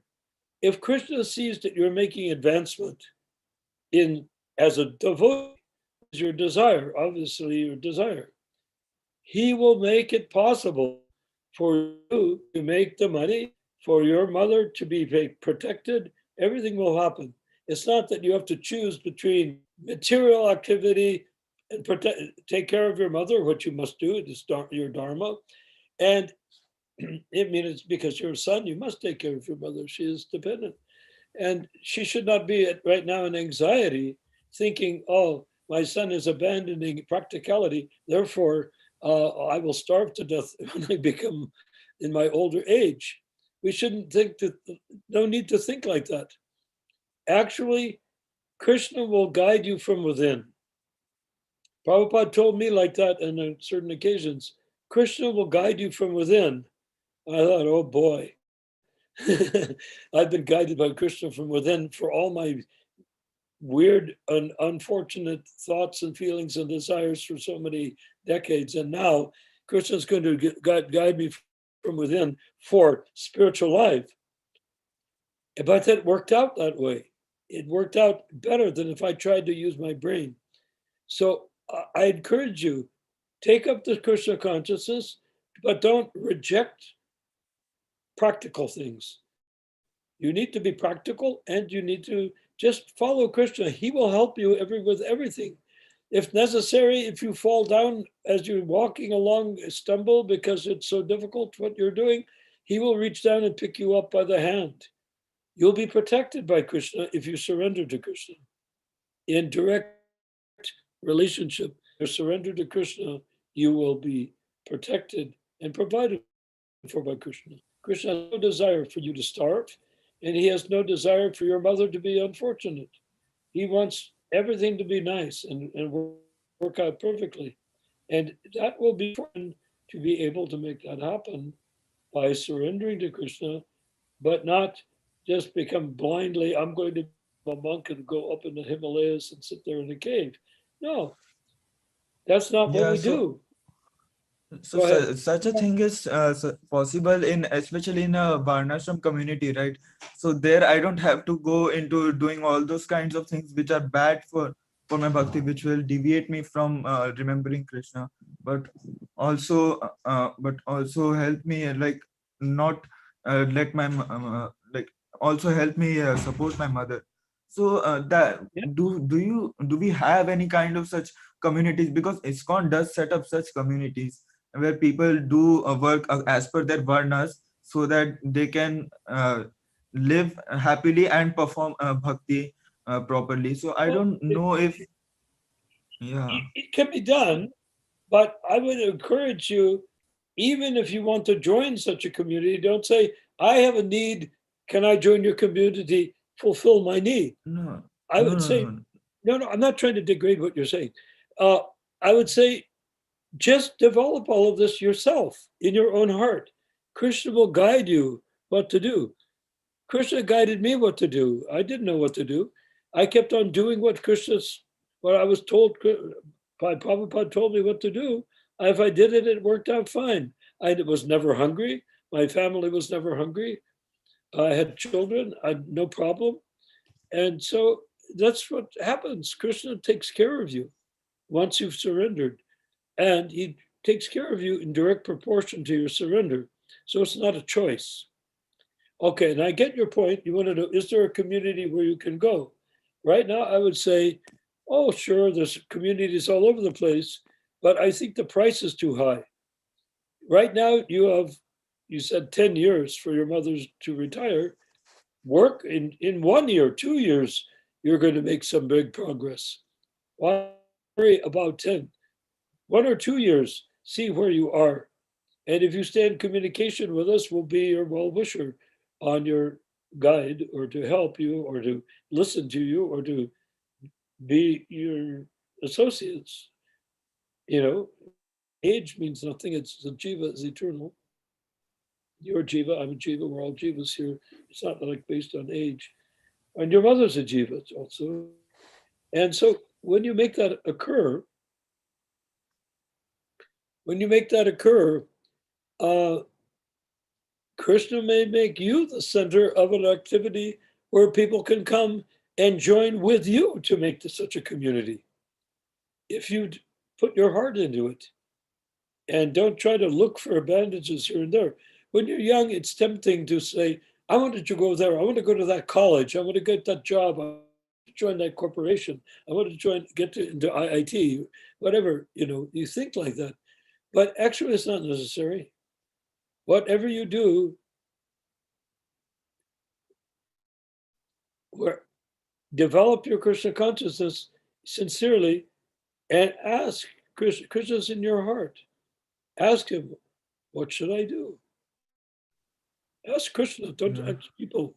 Don't ask me. Ask Krishna. He will guide you. Does it make any sense at all to you? It's a tough choice.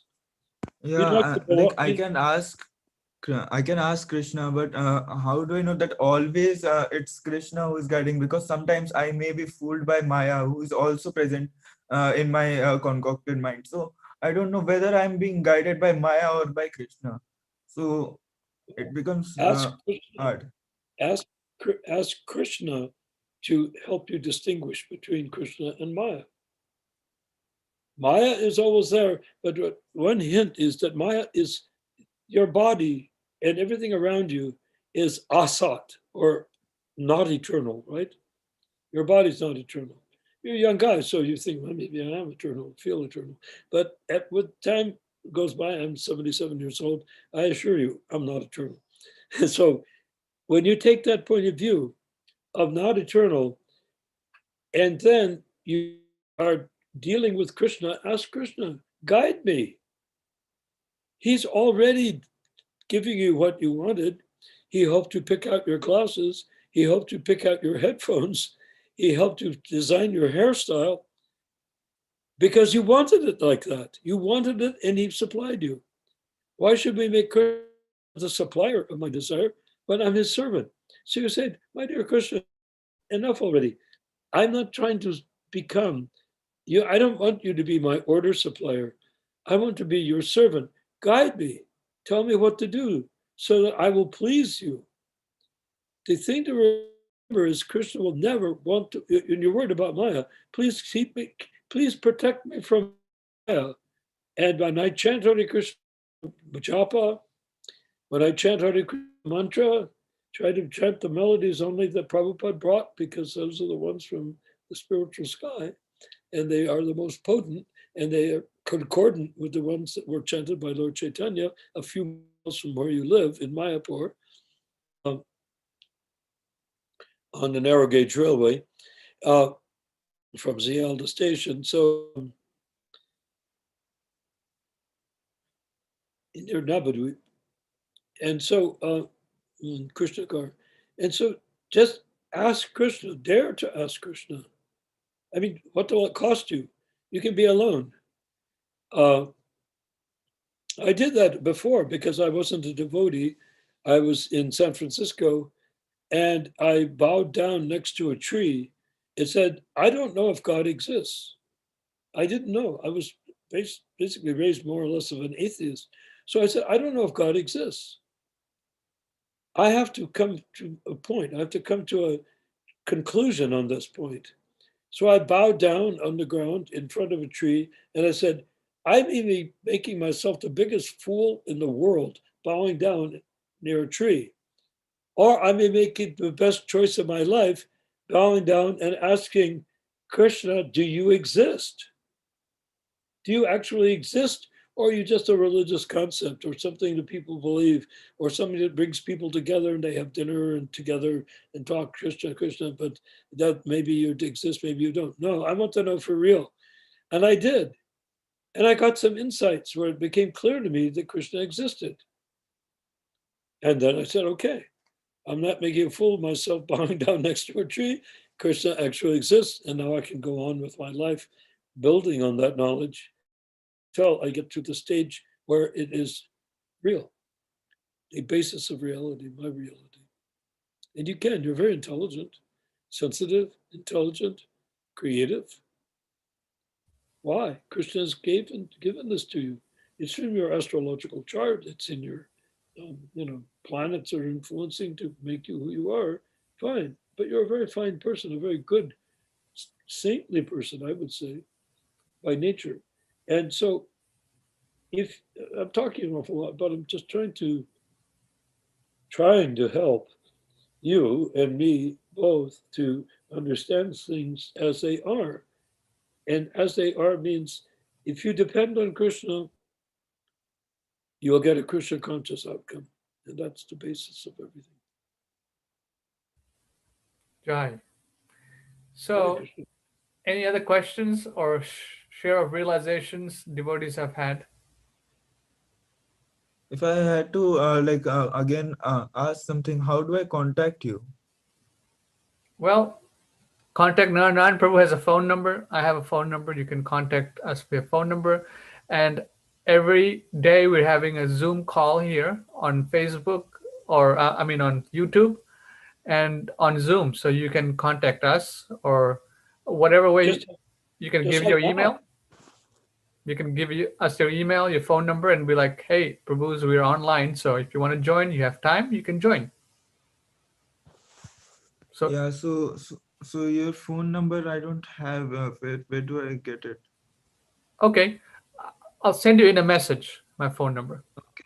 Yes. Okay. Jai. Yeah, even I want to get a notification when your discussion starts. Today I joined very late actually. Oh, no worries. So we'll make a WhatsApp or something, and then we'll just add people, and then Sure. you get a notification. Jai. Okay. We're getting started. It is getting bigger. And Lakshmi, I just want to say, I very much appreciate the nice things you said to Sri Sahuji in Calcutta. It was great. This is what we want is felt support of one another, sharing our shraddha or our faith, our understanding, our growing understanding that we are part of Krishna, not part of this material world. Yeah. Thank you. So thank you.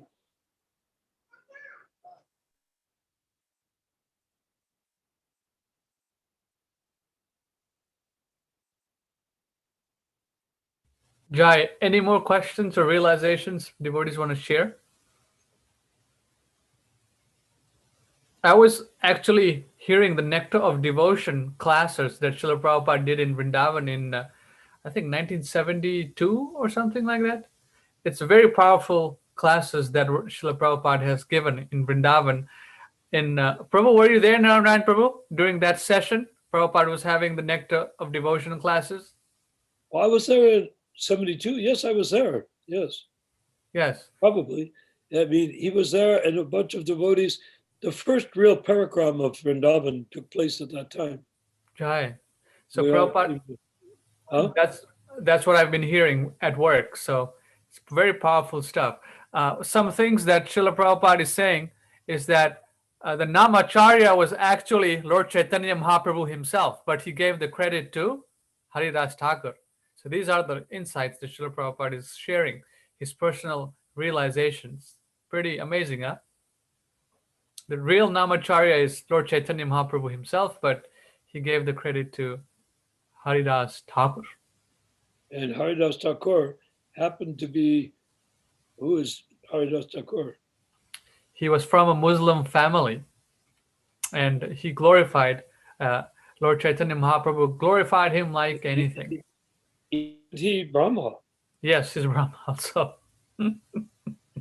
So Brahma, who creates this whole universe, and with 4 heads, comes down and becomes a Muslim mendicant who chants so many words. It's unbelievable. All day, except for half an hour a day, he's chanting. And then Lord Chaitanya gives him the credit. And this is the way Vaishnavism is. We give credit to everyone. We don't try to take credit, but we give credit because we feel what they are doing is inspiring to me. How can I take credit for them inspiring me? I want to be inspired, therefore I give credit to who it is. And that's what Prabhupada did. That's what Lord Chaitanya did. It's sublime. Just one question. So, Narayana Prabhu, so you have met Prabhupada Swami in person? Like you have seen him directly? I'm sorry? Have you met Prabhupada Swami in person? Really? Me? Nara Yes. Narayan? Yeah. Oh, yes, I did. Wow. I met him long before I became a disciple. I actually was trying to rent the storefront that we had for the temple for ISKCON in San Francisco on Frederick Street, 518 Frederick Street. I was in the process of renting it for myself to use as a studio, and somebody snuck it out from underneath me even after I was getting ready to move in. And I was upset. And I said, well, he says, Swami, he must be doing good work for people. I guess I will not fight that, I was going to fight at my place. I want it. So that's how I came in contact to begin with. And then bit by bit, I would go to listen to his lectures in that 518 Frederick Street in 1967. And then I came to a conclusion that I really wanted to finalize my connection with him. I was in Golden Gate Park and I was looking at him intensely, wanting him to turn around. I could do that with people, I could sit and look at the back of their head and they put their hand there like they were being stung by a bee. And Prabhupada didn't budge. And so I kept on staring and staring until finally I became obsessed. And I said, I'm going to, don't care if I burst every blood vessel in my entire body, but I'm going to make him turn around. Oh, there I was back in those days. That's before, after I became a devotee. That's 1972 in Vrindavan. This is Here's about, Srila Prabhupada. yeah, Narayan Prabhu is carrying Srila Prabhupada. Wow. Nice. yeah. I look older. I look a lot older back then, but anyhow, that's okay. But so what happened is that I was staring at Prabhupada, and he didn't budge. I looked at other people, and they slapped their necks because they could feel the psychic buzz, and he didn't affect at all. So I finally, instead of bursting every blood vessel, just came to the point where I stopped. I collapsed, like not on the ground, but I just let go of all my tension of projecting through the third eye and all that stuff. And just as I did that, I was standing there looking at him helplessly, saying, why didn't he turn? At that moment, he turned his head slightly to the left, and his eye, if you've seen pictures of Prabhupada, his eye could sometimes rotate almost as though it was coming out of his eye socket. He looked at me for a few blessed moments while chanting, and he didn't stop chanting, nothing. Then he went back. So he let me know that he had heard. He let me know that it had. I said, this is my master. I have to surrender. So I went to Alaska to cool. I have to cool off, So I went to Alaska to cool off and worked up there for summer. Came back, and that's fall. In September of that year, 68, I took initiation from Prabhupada personally. And then I got to go to so many places, Seattle, all over the country, I would go places and build temples, decorate houses as temples, and then he would show up. So I was always going there a few weeks before he got there, working feverishly day and night, decorating the place, carving Jagannathis, things like that. Then he would show up and we'd have such a wonderful mela, such a wonderful sadhu sangha. It just was just amazing. I liked it better than if I was just a devotee in the temple and Prabhupada came. I was struggling to make the temple into a temple and Prabhupada would come. So I did that in Seattle, Buffalo, and Boston, New York, and then in London.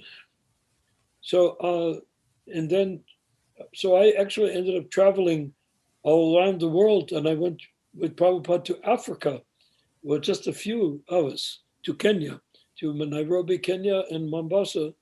We went down there, and it was just astonishing being with like 4 or 5 people in the world with the spiritual master of the universe amongst us, living there quite comfortably, calmly, sitting underneath some very gorgeous, fantastic African fruit tree and speaking casually. And yet, by looking at Prabhupada in that state of speaking to us, few people, and a couple of, Indian Gujaratis, we, a few people, we saw it. And what did we experience? He was busy directing the entire Krishna consciousness movement with his hands, his eyes, his mouth, from a garden in a Mr. Shaw, the Gujarati gentleman, Mr. Shaw, had a nice house, mansion, and we were sitting in his garden outside, and he was busy directing the whole movement. It was so obvious. His way his hands moved, it was not just towards us, it was towards his entire, all of his disciples with whom he was in deep personal connection. Hare Krishna, we got a guest here. Who Wonderful. might that be? Who's this? I think I know him. Kirat Kaur? Prabhu, who's that? Oh, did we meet in Mayapur, Prabhu? Kirat Kaur? Yes? I cannot hear you. Unmute yourself. Unmute yourself, Prabhu. Okay. Okay. Now, can you hear me now? Yes, I can hear you now. Now, if you put your head up a little higher, we can see your face. Right now, we Actually, can. Actually, there I'm we on. go. There you are. I'm on iPad actually. So, I was actually listening to your meetings previously also. So I was thinking, why not join in? So actually, I'm Yes. from India, so time zone is different. So last meeting, it was over before. So then I had to set up Zoom, and also today I just came back from the temple and meeting was on. So I thought, why not join in? Hi. Which temple? Which city are you in? I'm from Jaipur. I'm in Jaipur. You're from Jaipur. Yeah. Yes. We have Hare Krishna community here, and not a very big center. We are like 20, 30 devotees. Yes. Wow, Jai. Perhaps you know my son, Kuvaleshaya Das. I don't know how long you've been going to the center. Kuvaleshaya. He was a young man. He was restoring things in the Govinda Dev temple and other places like that. He got a sanction from the Maharani of Jaipur. Okay, actually, yep. Actually, because I am a householder, so I, mostly I join on go there on Sundays. But because these days it's more like lockdown, and I don't, and businesses close at 7 in evening. So now these days I get to go there more. So I go every day. So actually, it's like I do not go to other places much, like other places like ISKCON or any other place. I only go there. So that's why I just So know the who is devotees the spiritual impulse guide for your center? Dayalu Nitai Das. Huh? Dayalu Nitai Prabhu. The Dayalu Nitai Das. Uh-huh. He joined in.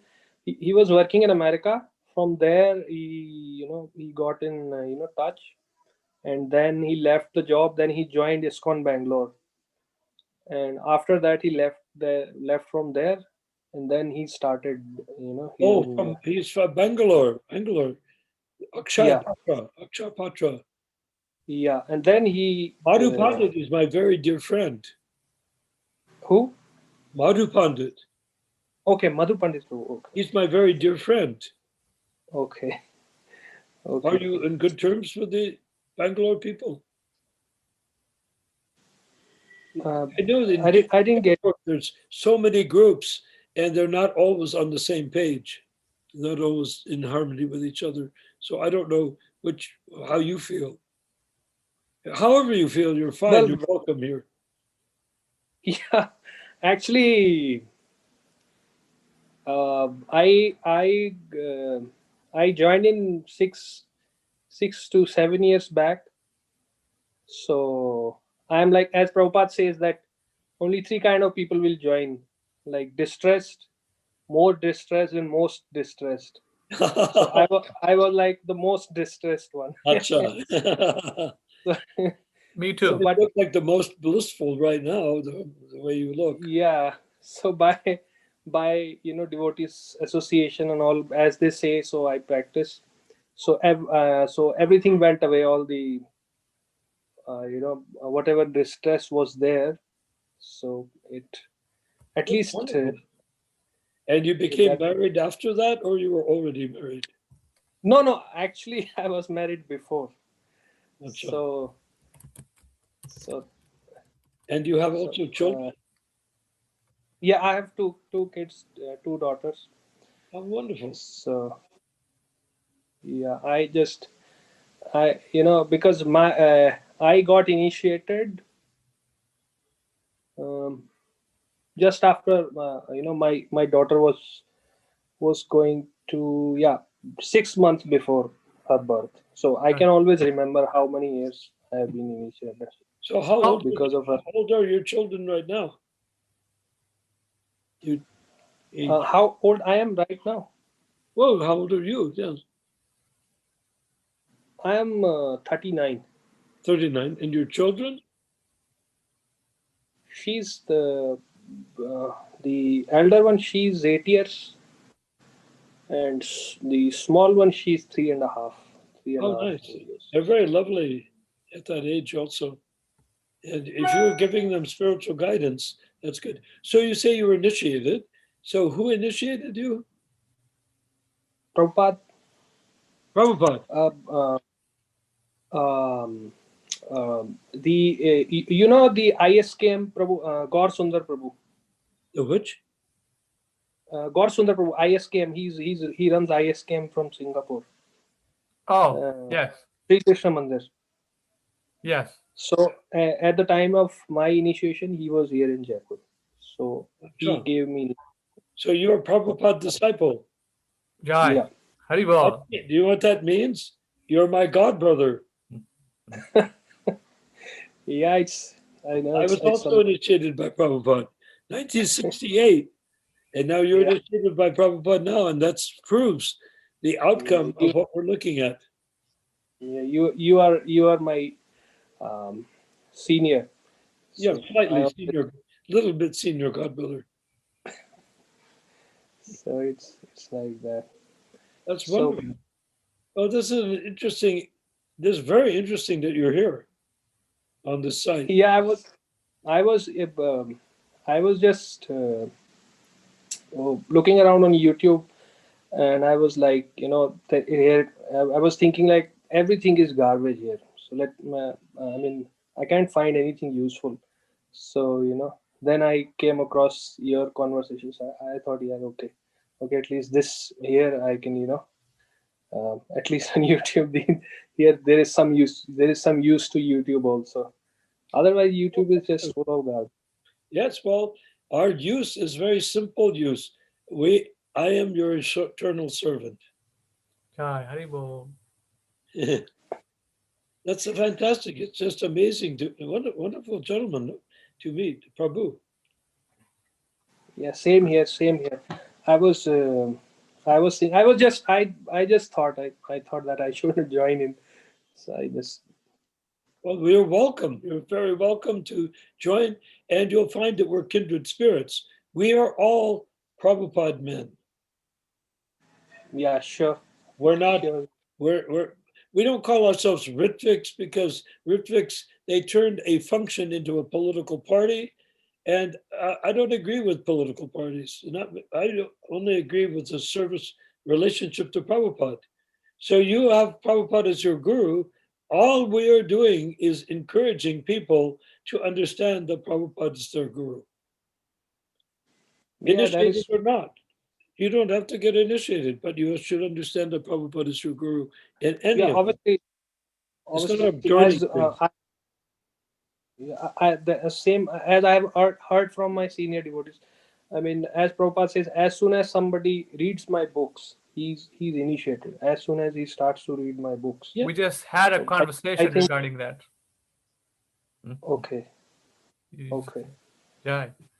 It's amazing. So actually, actually, I just came back and I was like, I took off my clothes and I was going for a nap. In afternoon I take it's around 11:30 here. 11. Hey, right? No, it's 11. Yeah, 11 a.m. Yeah, 11 Morning, a.m. yes. Yeah, so I thought why not? I was thinking about taking a nap, so I was lying on the bed. So then I saw that okay, you're online, so I joined in just like this. So that's why I just keep. Well, shall I say we celebrate you, and you're welcome here. Thank you for joining with us here. Yep, actually, thankful I am. So because I'm always like I always want to associate with like-minded devotees. So that. Are you Rajasthani yourself? Are you from No, Rajasthan? I'm actually Punjabi. What? I'm Sikh. I'm from birth. I'm Sikh. Sat Shri Akal. Jai. Yeah. Sat Shri Akal. Sat Yeah, Shri from birth. Akal. Sikh, very nice. But Yeah. but were your ancestors also from Jaipur? Your No, ancestors are from Punjab. from Yeah, Punjab. from Punjab. So how Yeah, did you end the up in Punjab Jaipur? Punjab that was in Pakistan, and then at the time of partition, Yes. so there were many Sikhs. They came to here on Rajasthan also. So we came to Ganganagar. I see. And then my father he came to Jaipur. Acha. So he had government job in Jaipur. So then he got married. So it is like this. Your father's still So present? sometimes, So what yeah, he's what yeah. sort of work do you do? We have a hotel. We have a hotel here. Actually, whenever I tell anybody my occupation, they think, "How come you're in Krishna consciousness?" Because we started our business long before, 7 to 8 years before. Why not? Krishna And consciousness is all encompassing. Everyone yeah, can be but part of it. yeah, but here people are surprised. In our community also, when they come to know, he's owner of a bar. How come he's in Krishna consciousness? What? Well, how about the king of Jaipur, Man Singh? He's a king and he's a devotee of Krishna. If you in the city palace, there's a part you of course you've been in the city palace in Jaipur. Yeah, I go to Govind Dev Ji, and he was like his where he used to sleep. So he arranged it such a way that as soon as he wakes up, so he sees the Govind Dev Ji first. Yes. So it was So, speaking of a hotel, how about palace? So the thing is, there's one room in that palace which is so gorgeous and decorated Rajasthan style, where it has an open end. It's completely surrounded, uh, a completely surrounded, what you call it, room, except one end is empty. And I walked into that room after going through the whole temple and looking at Man Singh's enormous hands and seeing the Padma Vyuha described in a drawing, and the Rabindranath Tagore's brother or something of that sort, paintings on the wall. All of these things I was admiring, going through like a tourist. I was a devotee, but I was going through like a tourist. I came down to that room. I said, "What's going on here? This gorgeous, beautiful room, and one wall is missing. Why?" And then I looked out the door, out through the missing thing, a lake, a pond, long pond, a reflecting pond. And then I saw Govinda Dev. See, I went into Govinda Dev temple in the morning, but they keep the door shut. It was cold, and that's what they do. They keep the door shut. You go inside, and people are clawing at the doors, and they're embracing the columns and weeping. And so I joined in there too. It was just such an amazing experience. But I didn't think of the Govinda Dev temple as being wide open. And so I'm standing inside the palace in the city palace, and I'm looking across, and there's Govinda Dev. So I said, this is amazing. Why is there a room with an empty wall so you can see nothing but Govinda Dev? It's an amazing thing. So I turned around and I saw, it's no longer there, I don't think, but you may have seen it some years ago. There was a howdah, for putting on an elephant, but it was also like a throne that you could put on the ground. Repoussé silver. Repoussé means hammered out from the backside. It's silver designs, red velvet, a fence around it, to protect against evil spirits coming in, where you walk up and sit down. Around there's a little fence. And then Shringa-san, there's lion claws at the bottom. And I stared at it and I nearly fainted because my godbrother, Shyama Sundar, who was Prabhupada's servant for many years, had shown me in 1968, before they went to London, before the Beatles and they made the Hare Krishna mantra #1 song for months on the British hit parade, the Prabhupada's melody, Hare Krishna, Krishna Krishna, Hare Hare. And he showed me in a book, a German book, that was that old-fashioned German script. He showed me in the book a engraving.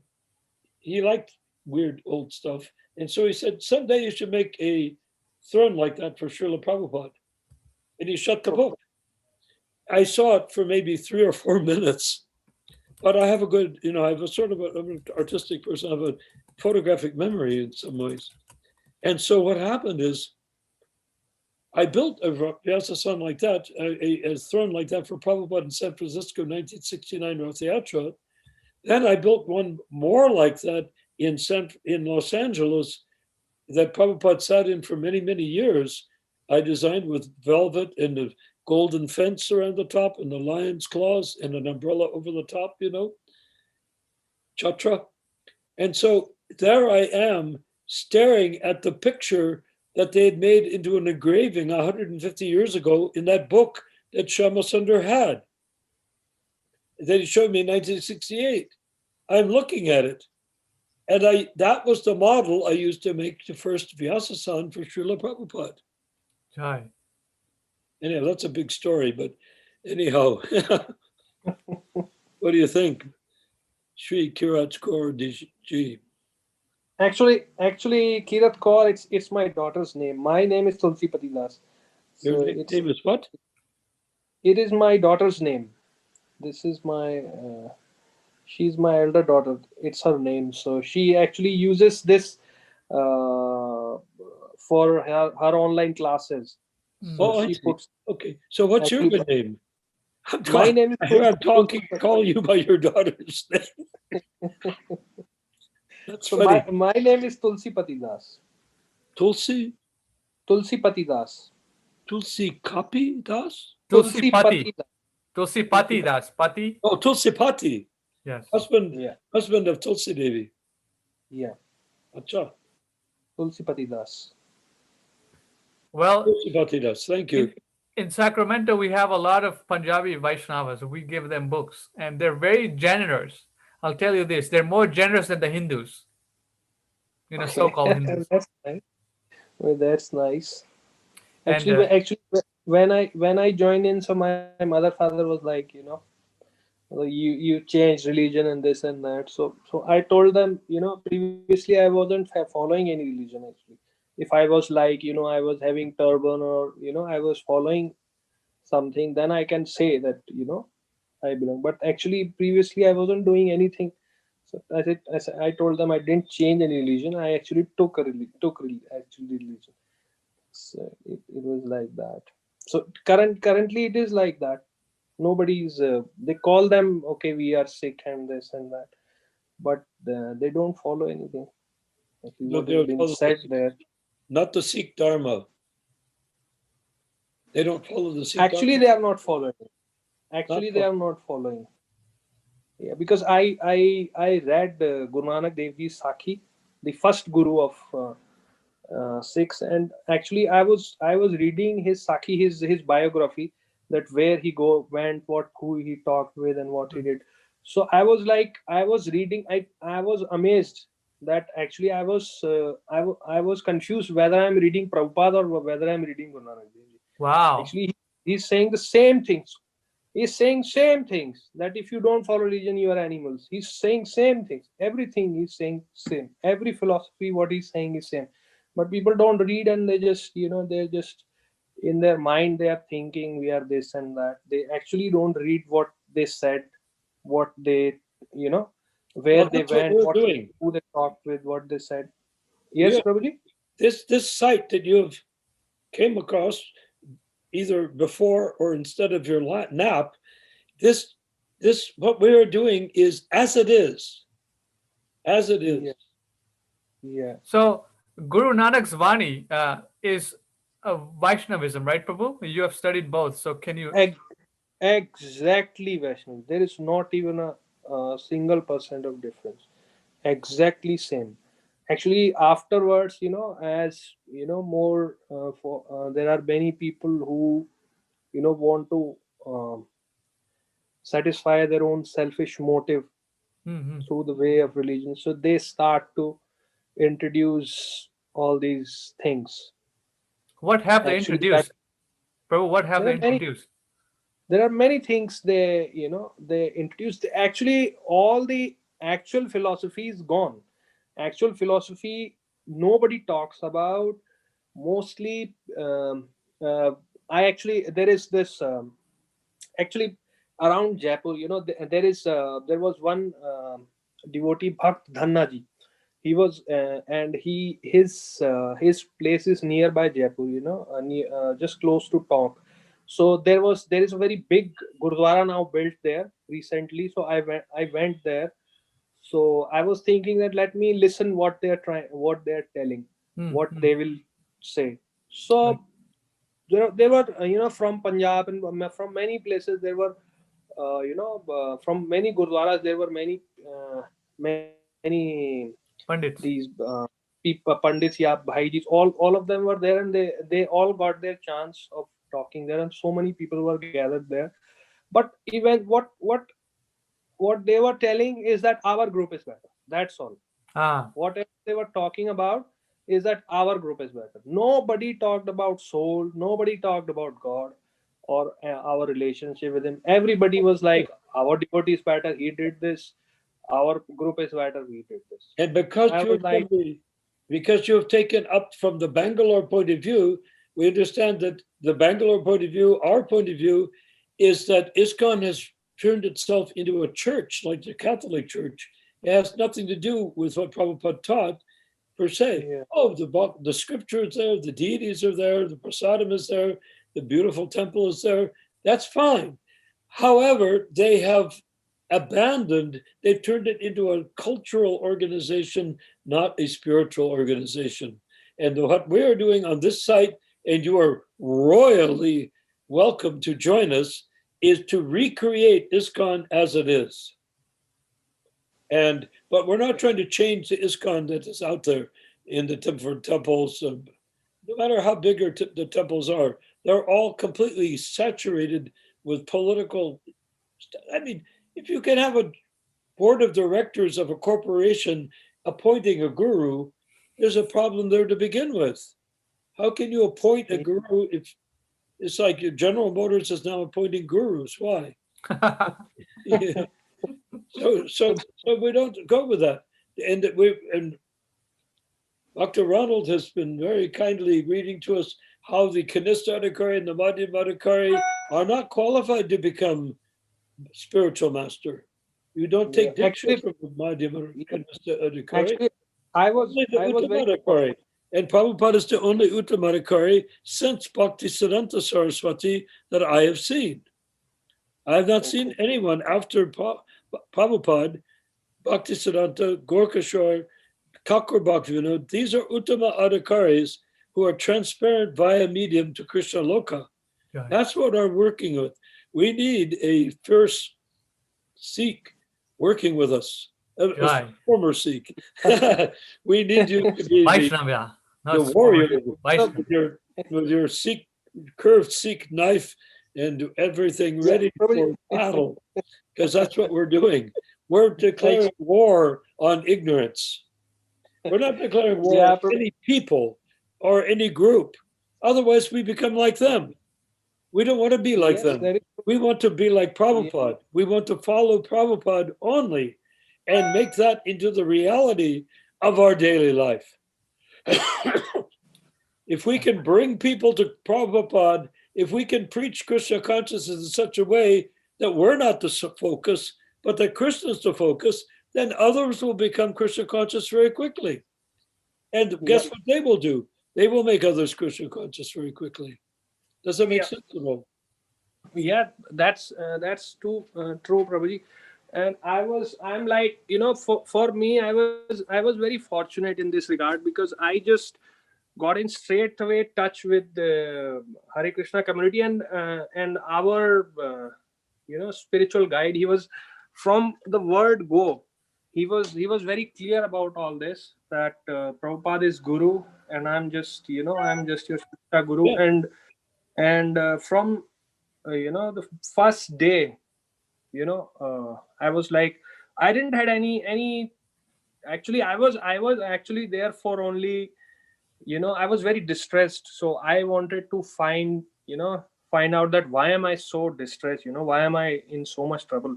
So I wasn't concerned about anything. But regardless, he was very clear about everything. Like even before I took initiation or I was serious, but he was very clear in his lectures and everything, that what is going on, what is this, what whatever is there. So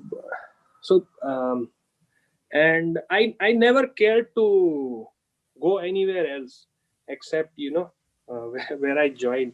So that's why, because I personally think that if you are at the best place, then that's it. What is the meaning of going around and so that's wonderful. Interestingly, the best place is portable. The best place is movable and portable, because the best place is Srila Prabhupada's Vani. Wherever Prabhupada is, that's the best place. And that's what we're doing. Dr. Ronald is a genius at doing this, organizing this. And I'm his assistant in this matter, that to recreate a sense of reality as to what Prabhupada wanted ISKCON to be, as opposed to what it turned out to be. There's no reason why we should have the ISKCON that turned out to be, because it's boring and it's really, really freaky and it's a bit disturbing. We want the ISKCON that Prabhupada wanted. I experienced it. I sat at his lotus feet for years all over the world. And why not like that, Give me a minute. No problem. So this is exactly what we're doing. Jai. So Anyone else have any questions? Oh, Prabhu, you can, Shanta Prabhu, you can unmute yourself and ask a question. Let me unmute you. Ask to unmute. So you can unmute yourself and ask Narayan Prabhu that question, Prabhu, Or Bhakta Ronald. or anyone else. Jai. So, Go ahead, Hare Prabhu. Krishna. Jai. Hare Krishna. who's there? Yes, Prabhu, you can ask a question. Shantak Prabhu. Ah,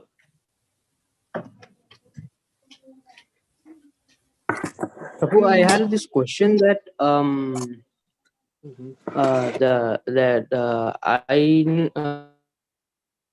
I know that the Lord Vishnu. yes. So then actually I didn't know that why was Buddha, Lord Buddha, even silent for the question of the existence of God? I don't quite understand. Ronald, can you help us? Lord Buddha was an incarnation of Krishna. Is that what you're saying? And then why was he silent about the Krishna conscious philosophy? Why wasn't Buddha talking about Krishna consciousness, the soul, the Atma, and its relationship? Oh, Yeah, and why was Lord Buddha silent for the question of the existence of God? Why was he silent on the existence of God? Buddha was Lord was Prabhupada Vishnu himself. has explained that very, very intricately, if you want to know. Do you want to know? Yes. Yes? Okay. Yes. There was a time when they were, at the time that Lord Buddha appeared, and never mind, he was a son of a Kshatriya and he decided to go into renounced life, etc. That's pastimes, that's his pastime. But what was the need for Lord Buddha was they were doing very advanced Vedic sacrifices during that time. And during that time, there was one sacrifice where they would actually slaughter a bull as part of the sacrifice, of the Vedic sacrifice, bona fide Vedic sacrifice. But why do they slaughter the bull? It was a test of the Brahmins that if they slaughtered the bull and then could turn that bull into a human child, which is a step forward for the bull birth, then it was a successful sacrifice. But there were rascals that turned that whole thing until they opened up slaughterhouses for eating beef, and that they said that in the guise of serving the Vedic culture and the Krishna consciousness or whatever, they were slaughtering animals and eating them in the name of this sacrifice to turn a bull into a human being, which from the bull's point of view is a tremendously wonderful opportunity. How quickly could he become a human being if he didn't get slaughtered by the Brahmins and turned into a human being? So Buddha came, and his basic philosophy was sit down and shut up. Don't worship, don't do anything, just be quiet. So all these people that were slaughtering animals, etc., and vegetarian, all these people that were slaughtering animals, etc., sat down and became Buddhists, and it stopped the slaughter. That's what he did, and that went on, and it built up. It went all over to Tibet, to China, to Japan, and it was a very great success. Except, of course, in China, they struggled with the vegetarian part, in that Buddhists in Japan, in China, are once a week they don't eat meat. And they fast from meat as honor to Lord Buddha, but the rest of the time they eat meat. But anyhow, that's what they did, just like Christianity has been turned into a big mess also. But the point is, but still very nice in China, the Buddhism. But so the Buddhism went all over the world, not all over the world, but all over the East, from India all the way over to Japan, and they ran out of places to go. So that was very great. Then when that reached its conclusion, then Lord Shiva incarnated as Shankaracharya in Benares. Lord Shiva came there to teach the existence of God as not personal, the impersonal notion. Buddha said there is no God. That was to stop slaughter. Then Shankaracharya said there is God, but he has no form. And that's what he taught all of his followers. Well, things going on the way they do with people like that. In the end, they poisoned him by giving him ground up glass to eat. And as he was lying on his deathbed, he had this wonderful shloka that I only know part of it as he was dying. And I talked to Shiva, to followers of Shankaracharya in Los Angeles many years ago. I said, what did he mean by that last shloka? He taught you that God has no form.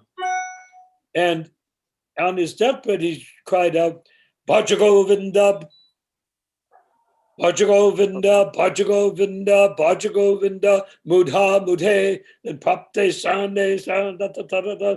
And I don't know the rest of it. Da, da, da, da, da, da, da, da, da, da. It went like that. He said, you fools, you rascals, you idiots. He's dying here with his disciples around him, trying to become the next Shankaracharya, no doubt, saying, Bhajagovinda, Bhajagovinda. He only worship Krishna, you fools and rascals. Everything I've taught you is complete garbage. It's Mayavadi, useless. So give it up, and they couldn't understand. So I asked those people in the cafe, a Russian cafe, years ago. I was doing some big projects downtown, and I asked them, what did he mean by Bhajagovinda? He said, they were very nice, very honest, and they said, ever since Shankaracharya, all of us who follow him have wondered, why did he say that? But he was Vishnu, disguised as a Mayavadi guru, teacher, or incarnation. So Shankaracharya is an incarnation for Mayavadi. Then what happened when the followers of Shankaracharya were predominant at the time of Lord Chaitanya? Lord Chaitanya, as a young man, came in and to the association of Sarvabhauma Bhattacharya and Prakasananda Saraswati, I think on 2 separate occasions. I don't know the story too well. But he sat there and he sat over near the shoes. And they said to him, why are you sitting near the shoes? You look like a very bright, intelligent young man. After all, he's Radha and Krishna combined. Must be pretty charming looking, And he was just sitting there humbly. And then he came out and he ended up defeating their philosophy, and they became Vaishnavas. Parkasananda Saraswati and Sarvabhauma Bhattacharya became actual Vaishnavas following Lord Chaitanya. So Lord Chaitanya, there was Buddha, then there was Shankara, and then there was Lord Chaitanya. It was all a progress through Kali Yuga to come to the point of chant Hare Krishna. That's it. So that's why Buddha didn't teach you to chant Hare Krishna. Thank you, Prabhuji. He's actually a Jiva Tattva, I believe, but nonetheless, he's a Shaktivesh avatar of Krishna and very much revered. I personally practiced and studied Buddhism for many years before I became a devotee. So I studied Zen Buddhism and Tibetan Buddhism. So I was very satisfied with Buddhism. But when I came across Krishna consciousness, Bhajagovinda, Bhajagovinda, Bhajagovinda, Mudha. I was never attracted to the impersonalism. It just didn't seem like a waste of time. You put a lot of energy and get exactly nothing out of it. I said, what's the point of being impersonal?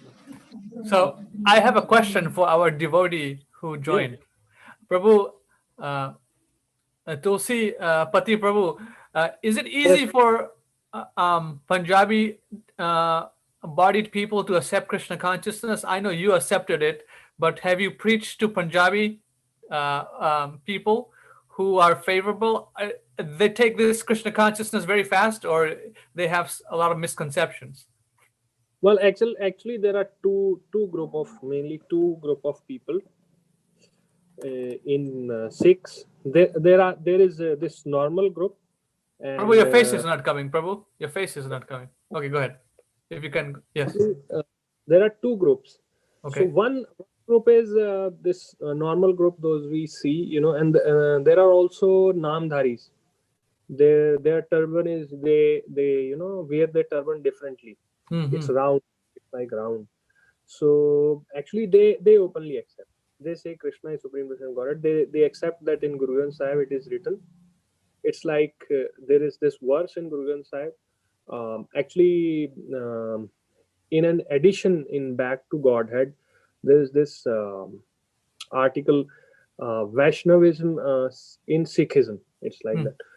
And there was one Mataji. She was in Delhi. She accepted because I'm male, so my my parents couldn't oppose me much because I'm the only son. So they were like, okay.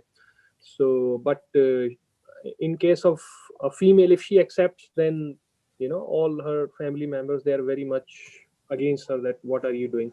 So then she read all the whole Guru Granth Sahib, and then she took the verses. So there is this one verse, and clearly it has been stated that Maya Yashoda, the one who's fed, the one who Maya Yashoda is feeding by her own hand, the Makhan and Misri. Then it writes, so your Vaheguru. He is Vaheguru. 3 times he says, he is Vaheguru, he is Vaheguru, he is Vaheguru. So 3 times. That, yeah, 3 times it said. So that also she explains that why it's written 3 times, because it is very important, because people are not going to understand. So he's saying, so there Guru is saying that you fools, he is Vaheguru. He's 3 times he's saying that there is no question of any doubt that he is Vaheguru. And why he is only referring to Yashoda? Because Krishna can be many. You go to any temple and you Gurudwara and you say Krishna and Ram. They say no, he's different Ram. They are like this. The Ram that is mentioned in Guru Granth Sahib is different.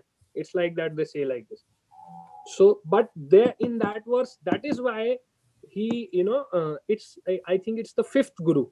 He openly said, like first 4 Gurus, they were like, he's this, they are saying like that. They are not directly referring to him. But as soon as 5th, I think his name was Guru Tegh Bahadur, I think. So he straight away whole philosophy. He's like Krishna is everything. His Vani, everything is written very clearly that Krishna is everything. Krishna is Vaheguru. So there he said that Maya Yashoda, one who is fed by Maya Yashoda. Maya Yashoda feeds him by her own hand. So because in that way his identity is confirmed, because Krishna, by the name of Krishna there are many, but only that Krishna that is fed by Maya Yashoda, he is Vaheguru. So it is very very confirmative everything. But there are even my own parents, they are like very much, it's like it's ego kind of thing, or what you call bodily consciousness, yeah. Dehatma Buddhi. I took a birth Even, here. So I asked them that it is written in Guru Granth Sahib, so you cannot say it's wrong. So they cannot accept it also, and they cannot say it wrong. So they just keep quiet. There are like this. So there are genuine people like Namdharis, I'm telling you. But there are many people I go to. Some of them, they are my relatives, and they are from that group. So when I talk with them privately, they say, okay, we accept, but we cannot talk in front of them, because they will never. So they do not talk in front of others, that but they know that, they say, yeah, we know that Krishna is God, and we know because they read Guru Granth Sahib, they actually want to follow, so they know. But in front of others, I said, why? So he said, then these people will start deriving us, and what will happen to our relationship with them, and this and that. So because of all that, they do not talk openly. It's like that. They are more concerned with their family relationships, other what will happen. So in fear of that, they do not talk like that. Acha. We understand ISKCON has become like that also. They'll sacrifice everything, including Krishna, for their relationships and the authority that they created for themselves and that they share with each other in the movement without Prabhupada. They want the movement, they want Krishna consciousness, ISKCON without Prabhupada. And that's what they ended up with. Actually, one of the but Govind Singh, he was worshipping Ram. Yeah, actually, one of the devotees, I talked with her, and she's a Sikh, and she told me that when Sikhs were created, so there were two groups created. One group was they had weapons, other group was wearing saffron, and one group was ordered to fight with the Muslims with weapons, and other group who had saffron, they were given the responsibility to fight through logic, to fight by distributing this knowledge. So this group was also created in Sikhs also. They used to wear saffron, but now that group is not there. Only the people who have the weapons, only they are more prevalent.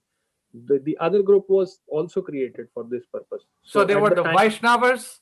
They're both Vaishnavas. Yeah. One was a Kshatriya and one was a Brahmana. Basically. Yeah, other one was created to distribute knowledge. They were they were ordered to fight through words. Yeah, both are Vaishnavas. That's amazing. I have such great admiration for the Sikh Dharma. Very nice.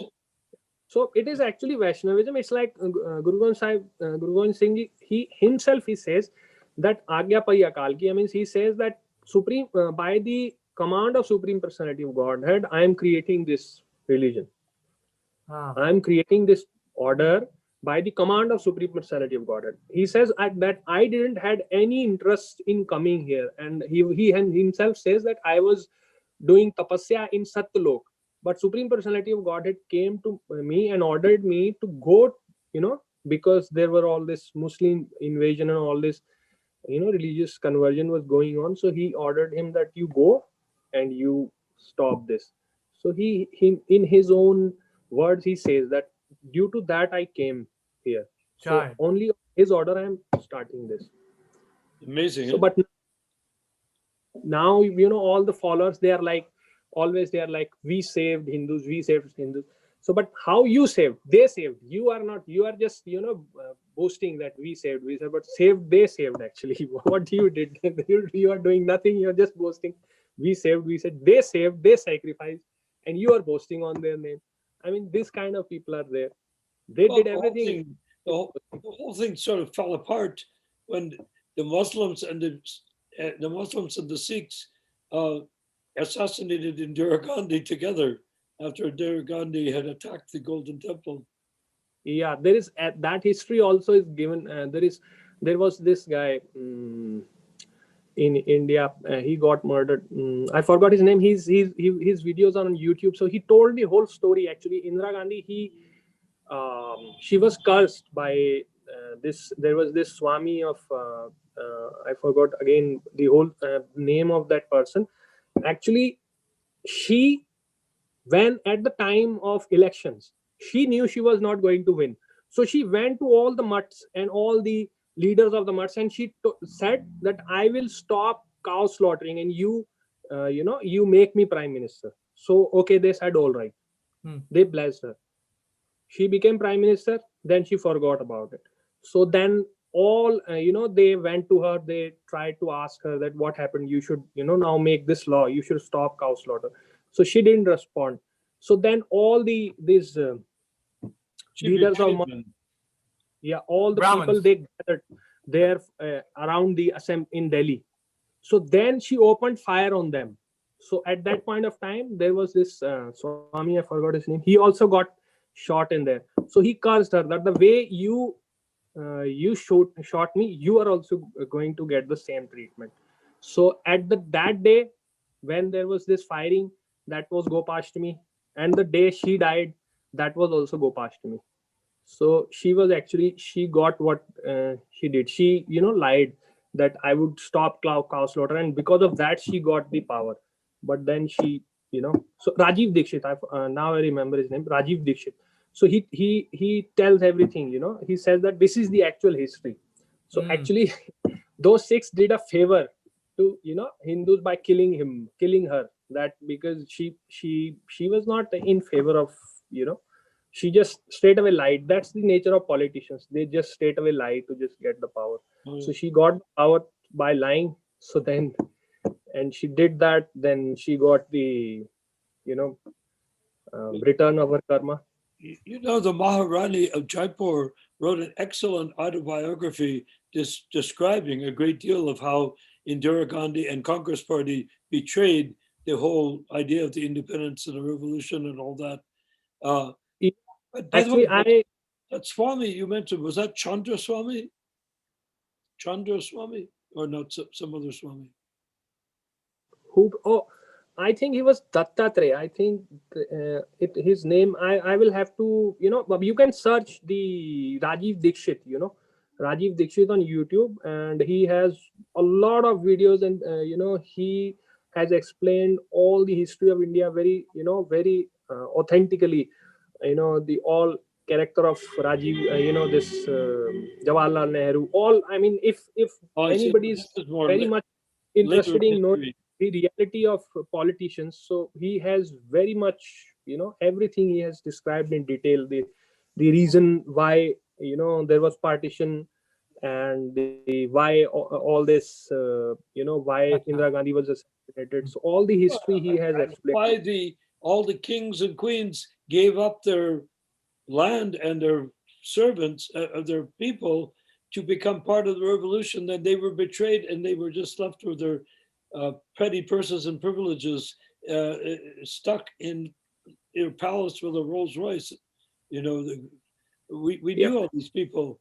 Maharaj of actually that is what he tells, that actually what was his name, he was called Loha Purush. He was actually the member of Bharatiya Janata Party. He was not the member of Congress. On his saying, he went to all the India and he convinced all the kings to do that. But actually Congress came into the power, and they actually agreed to the BJP's. But the problem was that Congress came into the power. Yeah. This because it was the person betrayal of everything concerning independence. It was, yeah. So everybody, I hate to say it. This is so fascinating. I love every word you're speaking, but we need to get back to our transcendental conversation. But I thank you, and we'll continue. I want to learn more about what you have to say, because you're obviously very intelligent. You're educated, and you know these things. But we're trying to bring here to bring the basket closer around the fruits in the basket, is that we are recreating. We are announcing, and we will make it that clearly on Facebook soon and in writing soon, that how Prabhupada gave instructions, and which ones were followed, which ones were not followed, which ones were absolutely refused to be followed. And then we're going to show clearly how Prabhupada, as the Uttama Adhikari, created a perfect human society that he wanted us to have, including Varnashram Dharma, Daiva Varnashram Dharma, and World Sankirtan, chanting, 100,000 people chanting together in Kirtan, which I'm going to do, permitted that I live that long. And so,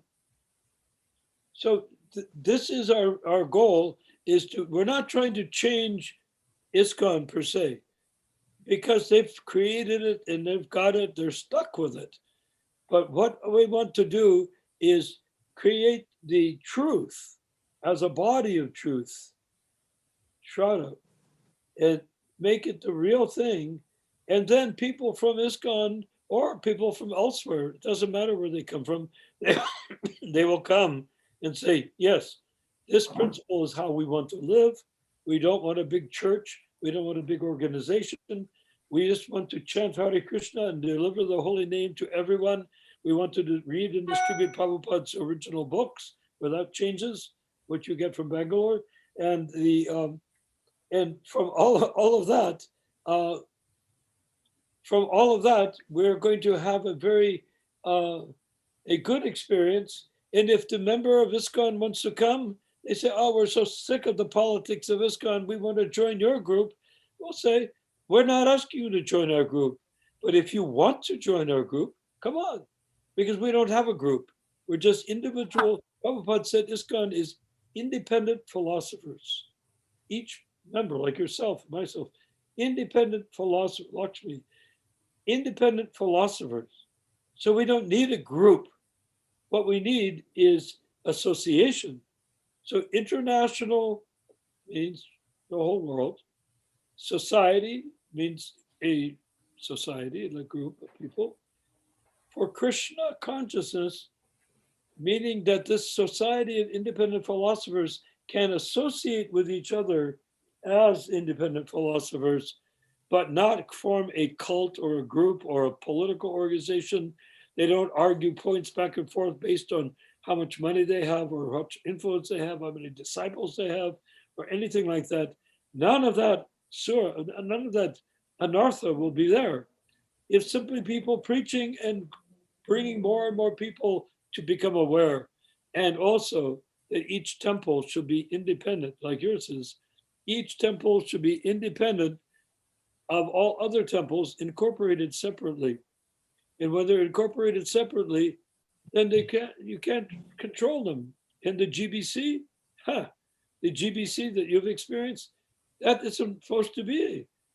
Prabhupada said the GBC is to be elected every 3 years by temple presidents.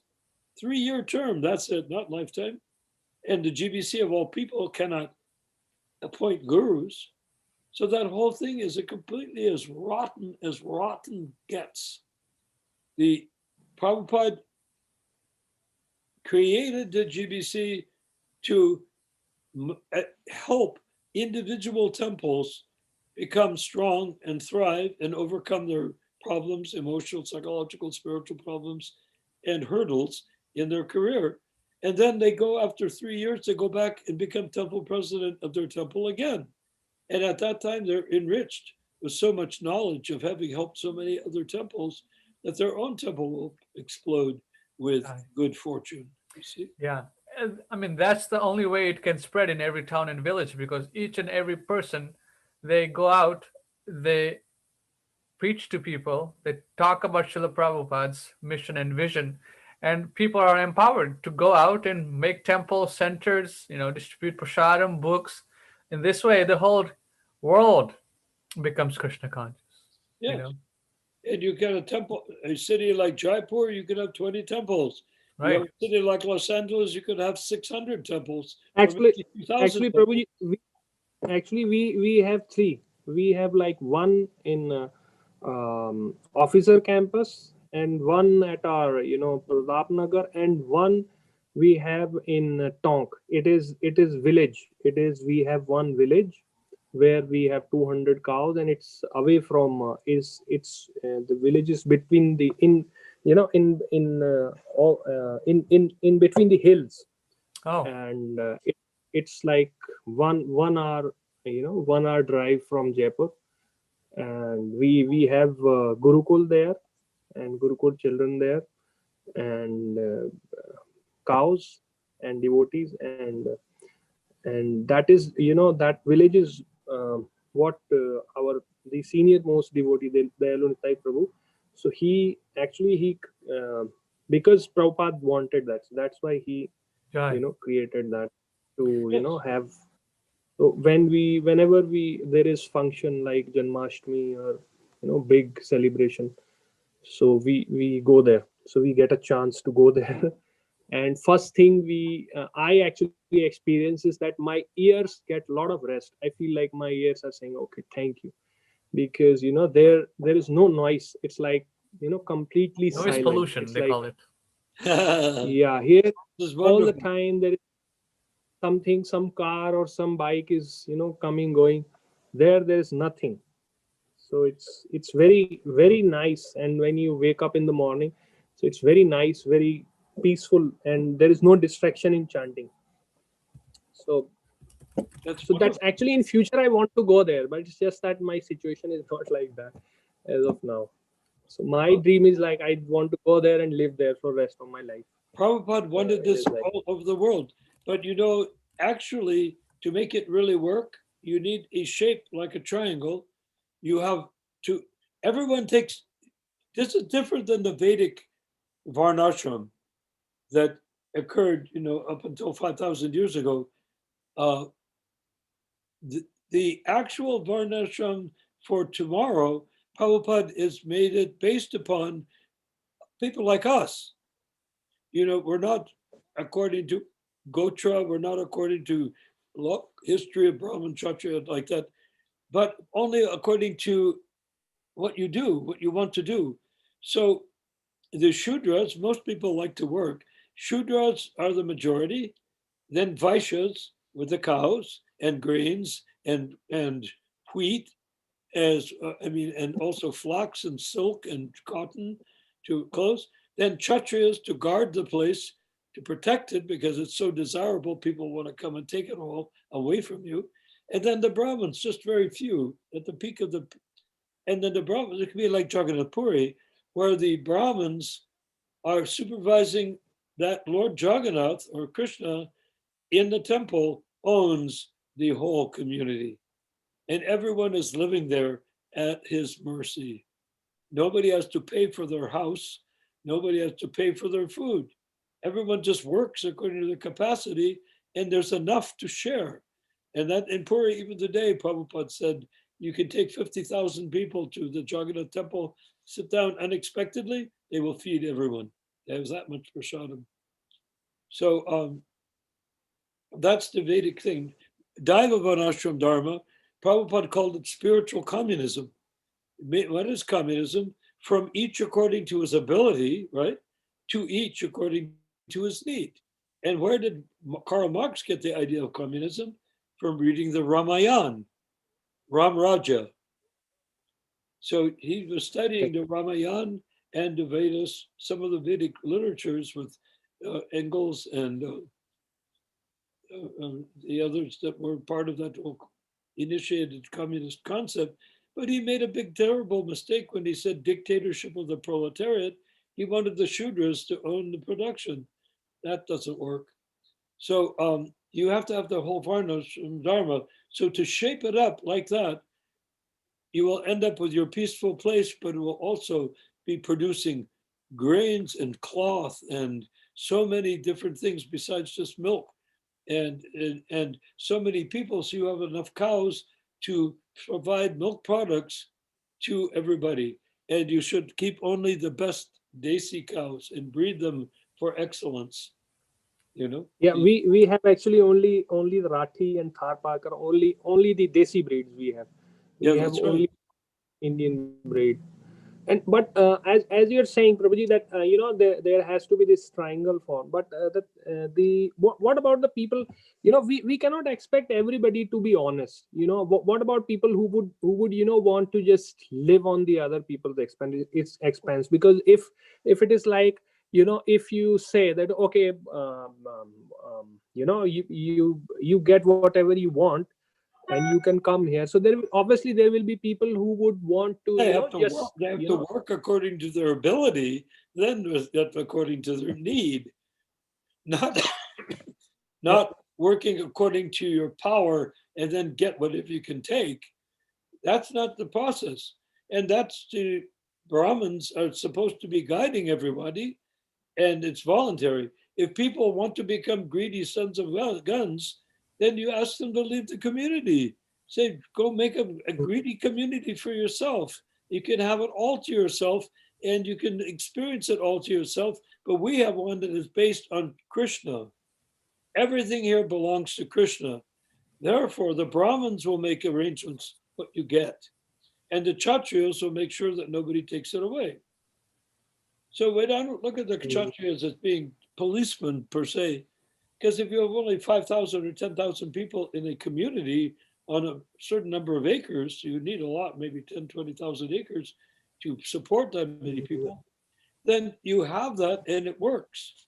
And but it has to be based on love, and it has to be based on bhakti, and it has to be based on recognition that Krishna and no one else is the supreme being.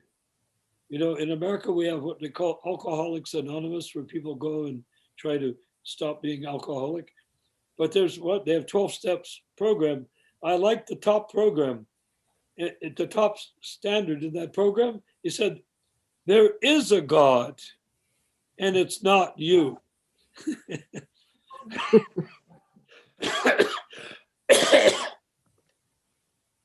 There is a God. God exists, and it's not you. Meaning, Confirmed. don't try to think, oh, I am God, therefore I will do what I please. Therefore he goes out and drinks more alcohol. No, the whole thing is God tells you, don't drink alcohol. There is a God, it's not you. So that's the right thing in the Varnashram Dharma. God is there, Krishna is there, and it's not you. So the people you don't like, the ones you object, they cannot become part of it. Why? Because if you get a free house and you act like a bad person, Brahmins will come and talk to you and say, don't be such a bad person. Then the Kshatriyas will come and say, you better not be such a bad person. Then after some time, the whole community says, we don't want that person there. Goodbye. Go do something else somewhere else. Does that make sense? Yeah. You had a simple question, a very elaborate answer, but that's the way it is. Because actually Prabhuji, this is the biggest hurdle, because it's like if we employ even a labor on on daily wages, they are like, if he's working in the field, so what he will do is that he will, if he's feeling thirsty, so there are two water taps. There is one is on the one end of the farm and the other one is on the other end. So if he is working on this end, so to drink water he will go to that end, and if he's working there, so to drink water he will go to this end. Just to take a vacation. Yeah. So actually this is the amount of what to do. I mean, otherwise it's simply cheating. You know what Prabhupada said? It's like on a fast day, hard to find honest people. It's very hard to find honest people. Very, very hard actually. People, they have this tendency to do all these kind of activities. Well, yes, but that is a question you have to not immediately, but in the Gurukula they will be taught how to behave. You have Gurukula, you have Gurukula, they will be taught how to behave, not to do like that. And the Brahmins will be guiding.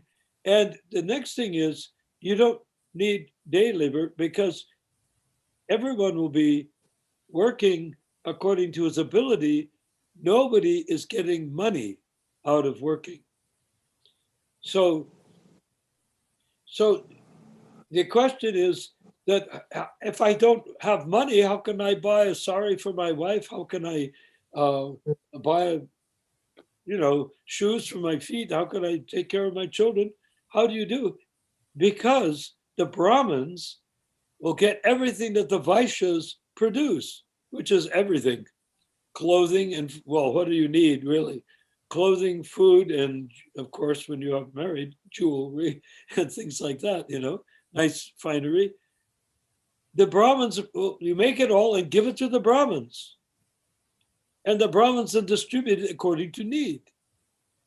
Not according to who's a big shot, who is in charge of this or that.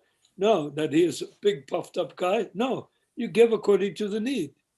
And because everyone is an initiated devotee in the Varnashram Dharma, because everyone is an initiated devotee, a Brahmin can be coming down chanting his japa from the temple, and he sees a Shudra, where the Shudra's house, it doesn't have to be a Shudra community, it can be just whatever, and people can live in whatever, however they, probably Vaishyas will live more with Vaishyas, Shudras more with Shudras, but not a rule.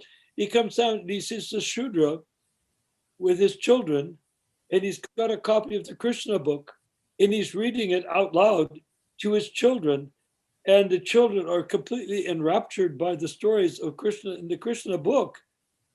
And the Brahmin comes in, is so moved emotionally to see the Shudra teaching his children Krishna book, pastimes from Krishna's pastimes in Krishna book, that he offers his obeisances to the Shudra.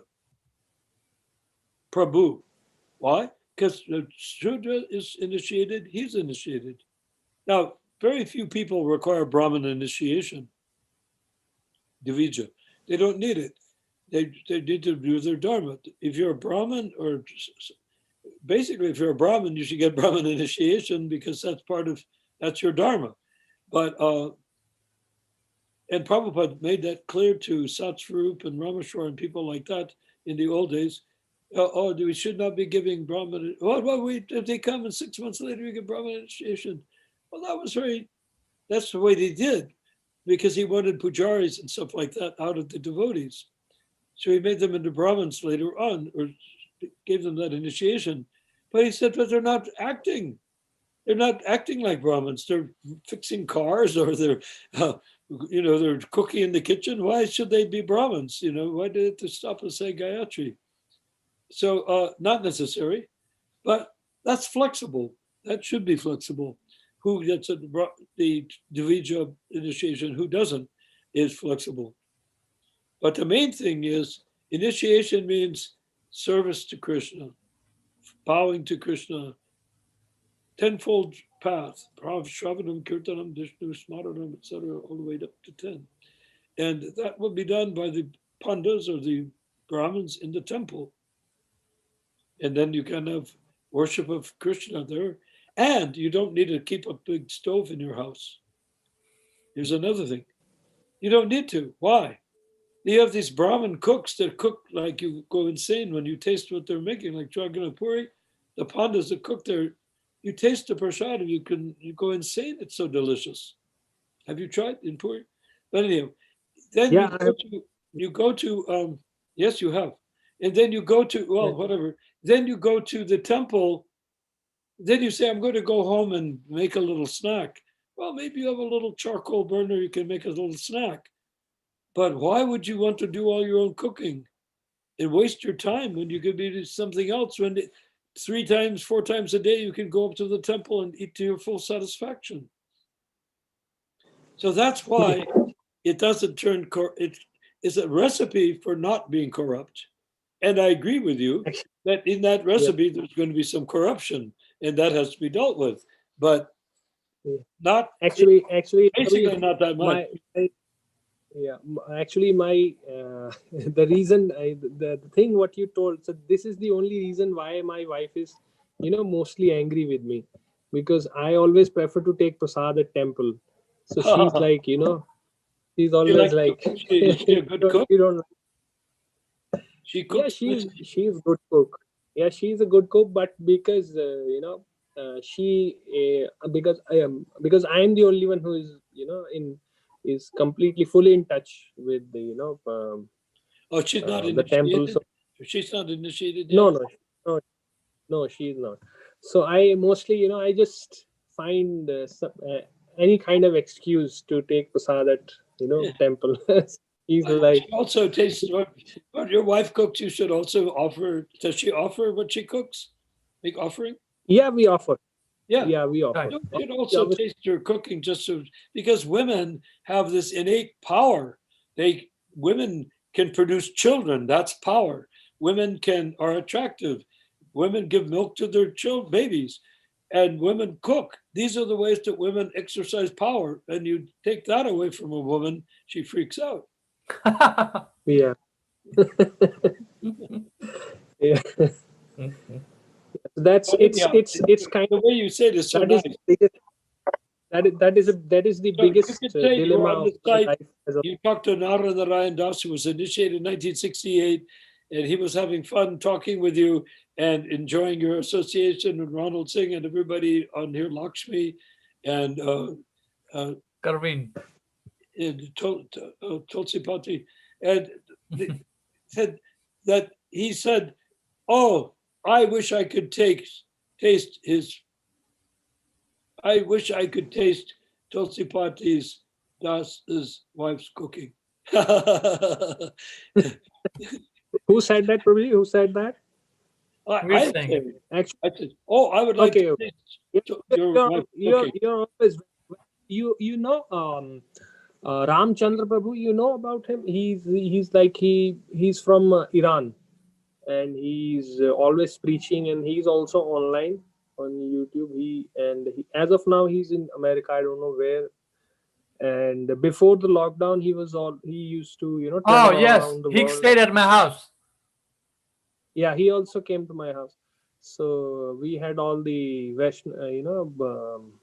him, all the other devotees from the center. So Acha, acha, whenever yeah. we get, He yeah, so stayed here we at my house. Jai, he stayed at your place too. Jai, Haribol. yeah. So He we have came this here, great and he good was fortune. So you see, on Yeah, he was- YouTube, we are able to create the ideal Krishna conscious society for talking and for sharing kata Yeah. and for sharing. But our main job, besides the things we're doing, is to say if Prabhupada said such and so, either they followed it or they did not follow. Hmm. They followed it or not. And then he said to do something, either they followed that or not. And we go down the whole thing. And we see ISKCON is really based on not following Prabhupada. The big ISKCON. They basically don't follow Prabhupada. Oh, they have the temple, they have the deities. Yes, yes, yes. But they're not doing it the way Prabhupada asked. Like GBC, you've seen GBC, I'm sure. GBC members of the ISKCON, GBC. That guru, that Punjabi guru, what's his name? His name is Navayogendra Swami. You probably met him, huh? Navayogendra Swami. Yeah. Have you met him? He gives Ritvik initiations. Does he? Navayogendra Swami? Yes. Oh, interesting. Secretly. He's a Punjabi. He's a Punjabi body Vaishnava. Yeah. You know him, right? Narayan Prabhu? Yes. Okay. In New Dwarka, there was a Ritvik, we call Ritvik, I'm just using the term, he's a Prabhupada disciple, and he's a Prabhupada Anuga. He does not believe in the gurus. And so his daughter took initiation from Navayogendra Swami in the temple of New Dwarka. Very nice. He's celebrated devotee, and she's celebrated, very wonderful girl. I knew when she was 3 years old, I pointed to her father. I said, take care of this girl because she's a Madhyamadikari. She's already halfway there to spiritual life. And he did. And she's a wonderful devotee. And I regard her very highly. She's now getting married to a nice Indian man who came from a village where Lord Chaitanya actually came through that village. So it's very auspicious. So anyhow, she had her initiation in the New Dwarka temple, big feast, everything is there. What they did not know at the New Dwarka temple is that she was being initiated as Prabhupada disciple. It was a Ritvik initiation in the New Dwarka temple. So that was something. And Navayogendra Swami did the initiation. So I think he mostly does Ritvik initiation, but he also does the other type just to please the crowd. But it was so interesting. Jai. So, Prabhu, Tulsipati Prabhu, you have any more questions or we'll end it, Prabhu? I think we've been going at it for some time now. Okay. Yeah, I just want you to know, you're always welcome. You're always welcome. We want to associate with you. This time accidentally, next time on purpose. Okay? Will you join us? Yeah. Why not, Prabhuji? Why not? So actually, I was looking forward to joining. And last time also I was thinking, but I think that time when at that time I think it was night here. So at that time I think I couldn't join. But today it's you're in America, right? So it's like there. I think it's 12 night hours more or time. less. Yeah, it's 10:30 p.m. here. Yeah, it's About, it's 12. It's 12 12, noon here now. about an hour and a half difference, about 12. 12 plus an hour and a Yeah, half. So, Prabhu, I'd yeah. like to read some comments before we end it here. So, this Sure. one comment I'd like to share here Yes. saying, this By the way, devotee here, her name is Tina Maria Kirener. Oh, Kirna, yeah? yeah. Hare Krishna Prabhus, please accept my most humble and respectful obeisances. All glory to Sri Guru and Sri Gauranga. To Narayan, Vishwakarma Das Prabhu, I hope this comment sees you in high spirit. My goal is to join the meeting and discuss some important message. But but for now, please note that I hold you all in the highest regard. May Guru and Krishna bless you eternally at the lotus feet. Your servant Panchali Devi Dasi. Panchali Devi Dasi. Yeah. That's So she wonderful. commented here on my Facebook that I'm broadcasting. Yes, So it's fantastic. so Oh, I like that picture, by the way. oh Haribol. First class. Thank you, Prabhus, for joining. And Tulsipati Prabhu, we can have more discussions because I want to have some Punjabis come on the call and they can ask you questions and you can explain to them the philosophy and all that. Is that all right? Well, with you? how you Yeah. came from Sikh Dharma to Bhagavad Dharma. Right.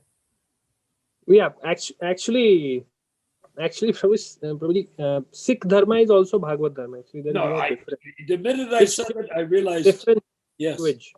Actually, the thing is that Guru Nanak Dev Ji, he went to Jagannath Puri, and there Yes. is this documented evidence that he joined the Sankirtan movement with Chaitanya Mahaprabhu, and one of the fact that is a bit controversial, but I don't know, that he got initiated from Nityanand Prabhu. Wow. So From this Prabhu? fact actually people fail to accept. They don't. That Guru Nanak Dev Ji, the first Guru of Sikhs, he got initiated by Nityananda Prabhu. Right. So this fact, people cannot digest. And Who it cannot is not- digest? The thing is we're bringing people together, not apart. We're not creating different groups It is. or it a is- different group. We're bringing all Yeah. groups together. Therefore, all the factors of the Sikhs, thanks to you, will be able to become pure Vaishnavas while remaining Sikh Dharma. Why not? Yeah, obviously they And they except don't for need. Nityananda, Yeah. the guru of their guru. Prabhupada Actually, says there was a conversation with Srila Prabhupada. Yeah. Prabhupada says Yeah. that Guru Nanak is Acharya. So whatever the Acharya Yeah. Guru Nanak says, the Sikhs to accept. Yeah, So Guru Nanak, and once you tell them about the philosophy of chanting Guru Nanak's, Govind's name and all this, that's fine. And they're Vaishnavas. yeah, Just Oh, little obviously. education. They started out as Vaishnavas. Yeah, they are They Vaishnavas. created a sect to drive out the Muslims, which I wish they had succeeded in doing. Yeah, actually, they did that. That is why Punjab was created, because all the Mughals were defeated. So then, because of that, all the Punjab was created. See, Oh, that's how really? Punjab was created, because Punjab is the doorway to Persia, isn't it?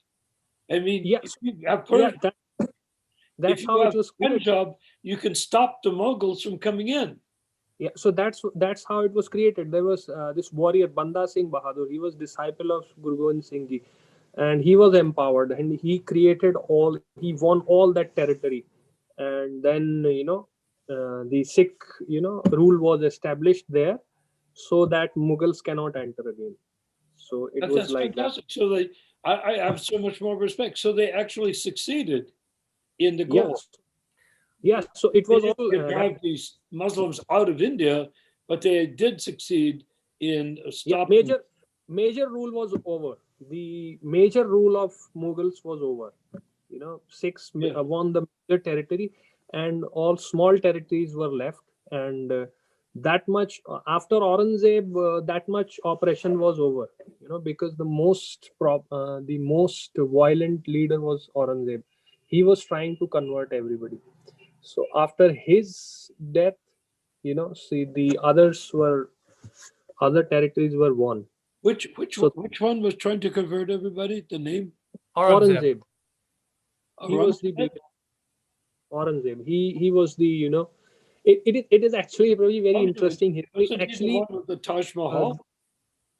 Yeah, no, his son made Taj Mahal. His son was weak compared to him. Yeah, he was actually. There are many different versions of history. So actually, people also say that actually he didn't make it. Actually, he just named it. It was actually already there. It was the Shiva temple, and he just named it. It was a Hindu building, a Hindu temple. Yeah, it was Shiva temple actually, and they complained because after they bought it, they complained, "Why did you sell us this building and the roof is leaking?" Yeah, so it is like that. So then it was finished. So it is very actually the Hemkund Sahib, where Guru Gobind Singh Ji, he did his tapasya in his previous birth. So him and Aurangzeb, they both did tapasya there, and they had an argument there. Guru Gobind Singh Ji tells about his previous birth that we were both doing tapasya there at Hemkund Sahib. It is close to Badrinath. So there Pandavas also did tapasya. So they were both doing, and said they had a dispute. So the Aurangzeb said, "Do se ek banaun." He said that from two religion I will make one. And Guru Gobind Singh Ji said, "Do se teen banaun." He said, "I will make 3 out of 2. I will create new religion."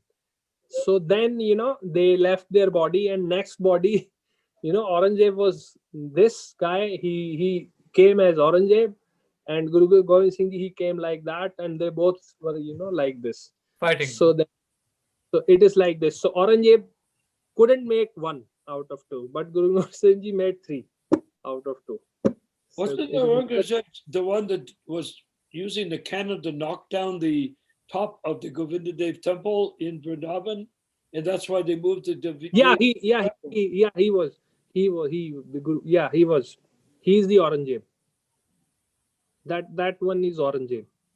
He was very envious. He could see the light from Delhi. That he could see the the dome of the temple from Delhi. So he was very envious. So he wanted to take down the dome. So they knocked off. It was like originally like 5 or 6 stories, and then knocked it down to 2 or 3 stories. Yeah, because he could see the deity moved to Jaipur. Yeah, that's why Jaipur is called Hidden Vrindavan. Jaipur is called Hidden Vrindavan. Jaipur is said Hidden Vrindavan because the 3 main deities, Govind Dev Ji, Gopinath Ji, and Radha Madan Mohan Ji. The 3 main deities of Vrindavan are in Jaipur. So now one deities. One deity is now in I forgot the name of the place. Actually, Maharaj Jai Singh took all these 3 deities from Vrindavan to Jaipur, and he installed these 3 main deities in Jaipur. And there are other deities also, like Vinodi Lal, right up in the mountains or something. What? Yeah, that also is here. The Govind Dev Ji deity is in Jaipur. I've never seen. Gopinath is also here. Radha Madan Mohan Ji, he's also in Jaipur. Well, we have accomplished a bit. We hope you join our community, and more than that, we are asking or begging, perhaps, that you help us develop our community, because we're going to be creating the ISKCON as it is Facebook page, and creating on that page all the things that Prabhupada wanted, and then showing where the deviations took place, to the point that now there's nothing more than a church holding hostage the holy Dham, and holding hostage the deities, and holding hostage all these things so that they can control. That's all. and change Prabhupada's books and change Prabhupada's philosophy to suit themselves. Definitely, Prabhu. I would be glad to, be in association with you. Great. Well, we like this. Because because You have a I time. always Anytime you have time, a spare morning, because every night at 7 o'clock LA time, California time, or Sacramento time, because Ronald Singh is actually in charge of the whole thing. I'm just simply talking a lot. But the thing is that every night every day we're doing, and if we don't do for some reason, which sometimes we have to can't go ahead with the program, we try to make the announcement so people don't try to tune in and get disappointed. We wanted everyone to feel healthy in this thing. And we want a wide variety of people. Your wife can also become part of it if she wishes. Yeah, but she's not conversant in English. She's Well, then she could say hello.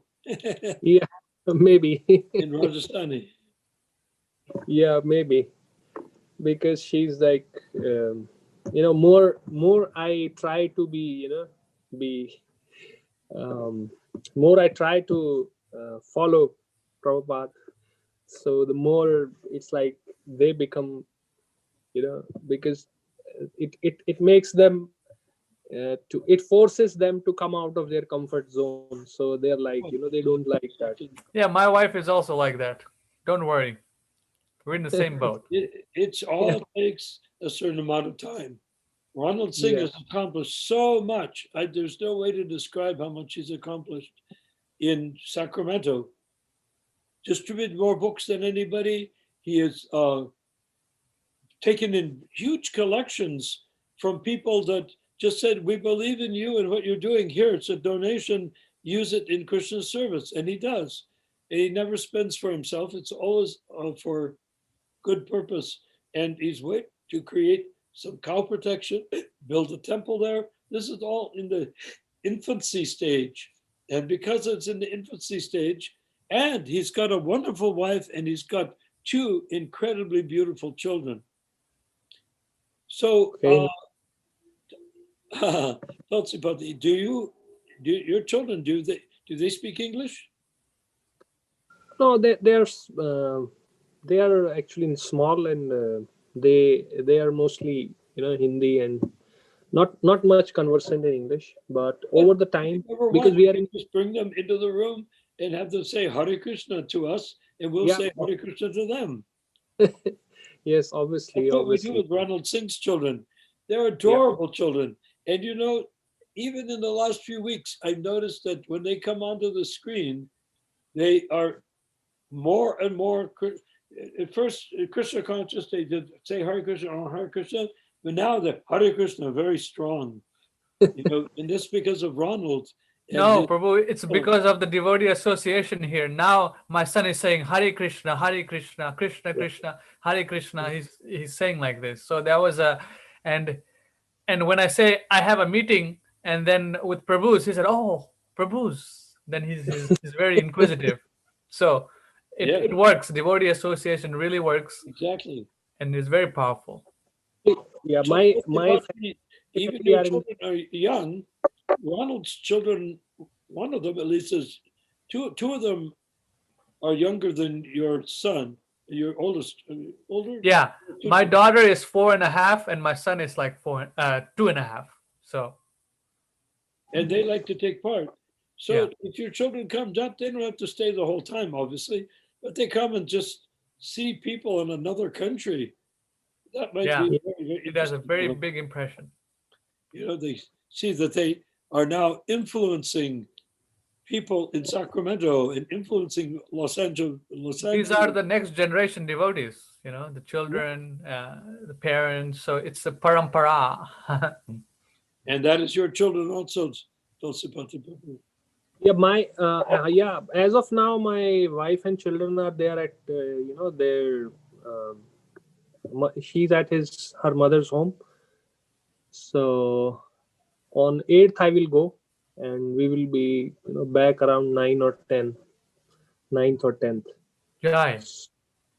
Yeah. So however it works out, you see, that's the thing. I'm sure there'll be an occasion or two. Basically, with all this talk, it's an Yep. invitation. We're inviting you. Yeah. So that actually that is the reason why We're working as a very close team to produce a very strong effect. Yeah. And because they are outside, so they are there at the she's there. My family is there in the in her mother's home. So that is why you said that I look very happy. So yeah. actually, partly that is the one of the reason. See, my wife is at the mother's house too, so we're in the same boat, Prabhu. So don't. I'm also happy. So by 10th I will go there, and by Right. 10th we'll. So Shravan then Prabhu is online too. Shravan joined late, so Shravan Prabhu want to say something, Prabhu, or is he sleeping?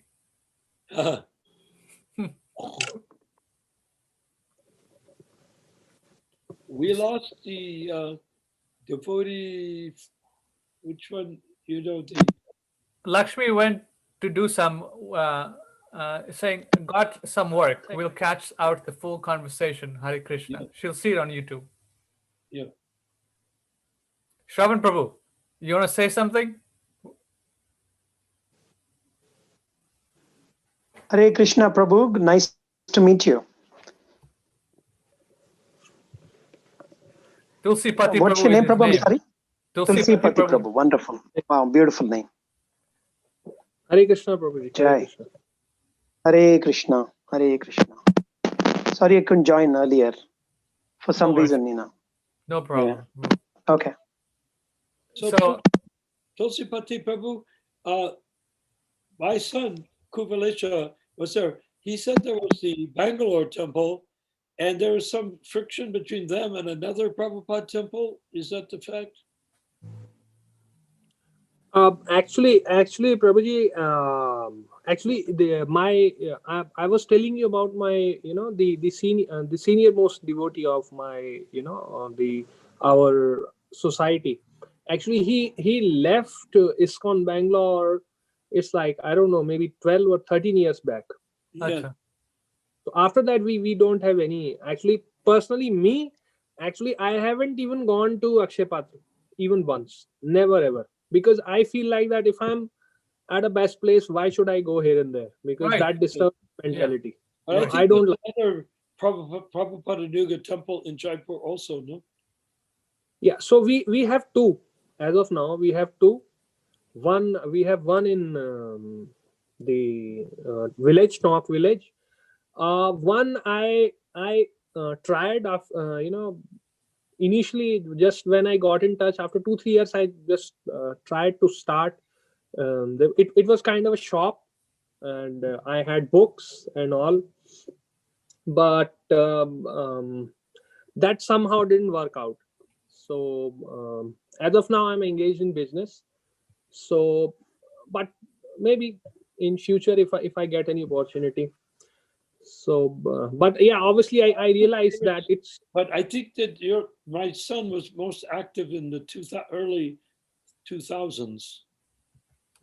Okay, so maybe he knows. Maybe he knows about the Lunatic. I'm sure. Maybe he knows. Yeah, but I think maybe it just weren't there at the same time. Yeah, might be, because he was there for 4 or 5 years, and then he came to Jaipur because of his health problems. So then he stayed in Jaipur only. So then by Krishna's grace, he had a dispute with his family, so he left home, and due to all that, he had to start the temple. He had to start preaching because of that. So, and due to that, because he was preaching very honestly, so they were so everything started to develop. So due to that, we got in touch. Due to that, I got in touch after a long time, because at that time there was a lot of development. There was center also. There were it was on rent. So actually, in the city we have centers on rent, but in village we have our own land and everything. Right. But actually there are many people joining in, and in spite of having a big temple, ISKCON temple here, in spite of having a very big this Akshay Patra temple also, people are the genuine people are attracted towards us. Yes. People who actually want to practice. Well, I think I don't see any initiated person in my community who's like taking everything lightly, or not practicing. I don't see anybody is like he has taken initiation and he's not doing 16 rounds. I don't see anybody there. So conversations here will be designed to purify and strengthen. It's called ishtagoshthi, a circle of cowherd boys. You express your feelings, your thoughts to make advancement and to clarify your vision. That's what Arts Association is for. So if we do that, then it will be very encouraging to your group, and it will start growing also, I think. Yeah. Because Narayan Prabhu, because we whenever if first of all, we don't judge anybody, but if we have to judge, we only see that how many rounds he's chanting. So that is the whole sole criteria of our judging any person, that what is practically how serious this person is. So I mean, what would you say, did Prabhupada had the same outlook, or he would if he want to see somebody is serious or not, so what would he ask? Whether he would look at his preaching or everything, or whether he would look at his rounds, that how many rounds he's doing, or whether he's doing it regularly or not? Or does it look at Yad Achari Shrestha? What was the what's the criteria for judging someone? Yeah, I mean, we cannot judge, but just to so that we know that whether I should associate with him or not, for that purpose only. Otherwise, just out of curiosity, you don't like to wear the kunti mala on your throat? No, actually I wear. He's wearing it. I'm wearing, but actually the problem is that I don't know. 3 rounds don't fit actually. Yeah. Whatever tulsi bead I buy, 3 rounds don't fit actually. Problem is this: it's 3 times. It's very tight. Okay. So I have to keep it in 2 actually, because if I put it 3, I cannot. I would choke. Yeah. So there is a problem with I even went to Vrindavan and asked a shopkeeper. So he gave me this. Still, I had same problem. I don't know what's maybe. I don't know. I've also had that problem at times. Yeah. So could I ask you, what is your age? How old you were? I'm 39. 39? Yeah. Very nice. You should actually you should see Dayalunitai sir. You should see. You cannot tell his age actually. It's like he don't age. It's like I don't know how, but it's like he has son, and he's around 20. His age, his son's age is around 20, and if you look at him, he doesn't even look more than 40. I mean, he don't look like 40, 45 maximum he looks like, but actually his age is more than 50. So because he's following celibacy, so all the brahmacharis, they are approximately my age, 39 around about, and they look like 20-year kids. They look like 25 years maximum. Clean life. What Prabhupada said, that clean living and high thinking. So because clean living and high thinking produces that result, and that's good. Because this is actually the proof that if somebody is completely strictly following celibacy, so he will not age. He will. Yeah, celibacy is required, so that's good. Yeah. Right. Everyone's have a choice. Oh, Prabhu, your question was how to judge people. Is it by chanting of rounds, or how would we critique someone to some degree? Yeah. How would Prabhupada see? What was the Prabhupada's criteria? How would he see up a certain disciple Yes. is It's doing not good. just chanting rounds or anything like that, because that can turn into a cultural thing as well. But how much we embrace Prabhupada's vision as a transparent via medium of Krishna, it takes it out of the human realm and gives us something like a wonderful ray of light that we're following to back to home, back to Godhead. And we're using this ray to invite so many people to join. How we all become Krishna. Our goal is that everyone on earth will become Krishna conscious. I want to see that happen within the first 10,000 years of Kali. And I want to see everybody on earth hearing the holy name of Krishna at least once in my lifetime. So I have a bit of work to do because my age is a body, the body age is there, but I don't see any obstacle because right now everything we're doing is leading in that direction. So if we do it, then that's great. Why not? And you're invited. Why not, truly? That is a great thing. Actually, if everybody in the world, in the whole world, they listen to, even if every single person, even if he listens even for once, I mean, that would be really great for the whole world. We have That a would very be strict standard for chanting because we accept what the spiritual master said and we do not add or subtract from it. We only chant the melodies that Prabhupada himself chanted. They're potent. When the Beatles took up the Hare Krishna mantra in London, it was the Hare Krishna mantra that Prabhupada chanted. And it became a hit parade for months. So what we are saying is we should not add or subtract. People took on so many melodies, so there's no hard and fast rules for chanting. That's not the indication. Hard and fast rules for chanting meant that anyone, regardless of their varna or their dharma, or regardless of their gotra, anyone can chant Hare Krishna.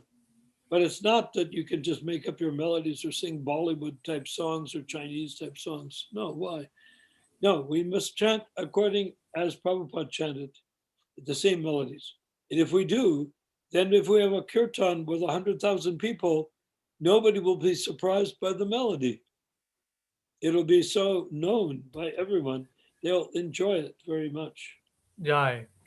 Simple melody and very nice. I was listening to those today at work, so very powerful. Jai. Yes. Well, Hare Krishna Prabhus, it would be Hare- nice to be able to, for you talking all day is one thing, for us talking all night is very different. Hare Krishna. Thank you very much. Hare Krishna. Jai, Ronald Prabhu, Hare Krishna, my Hare base Krishna. 10,000 times.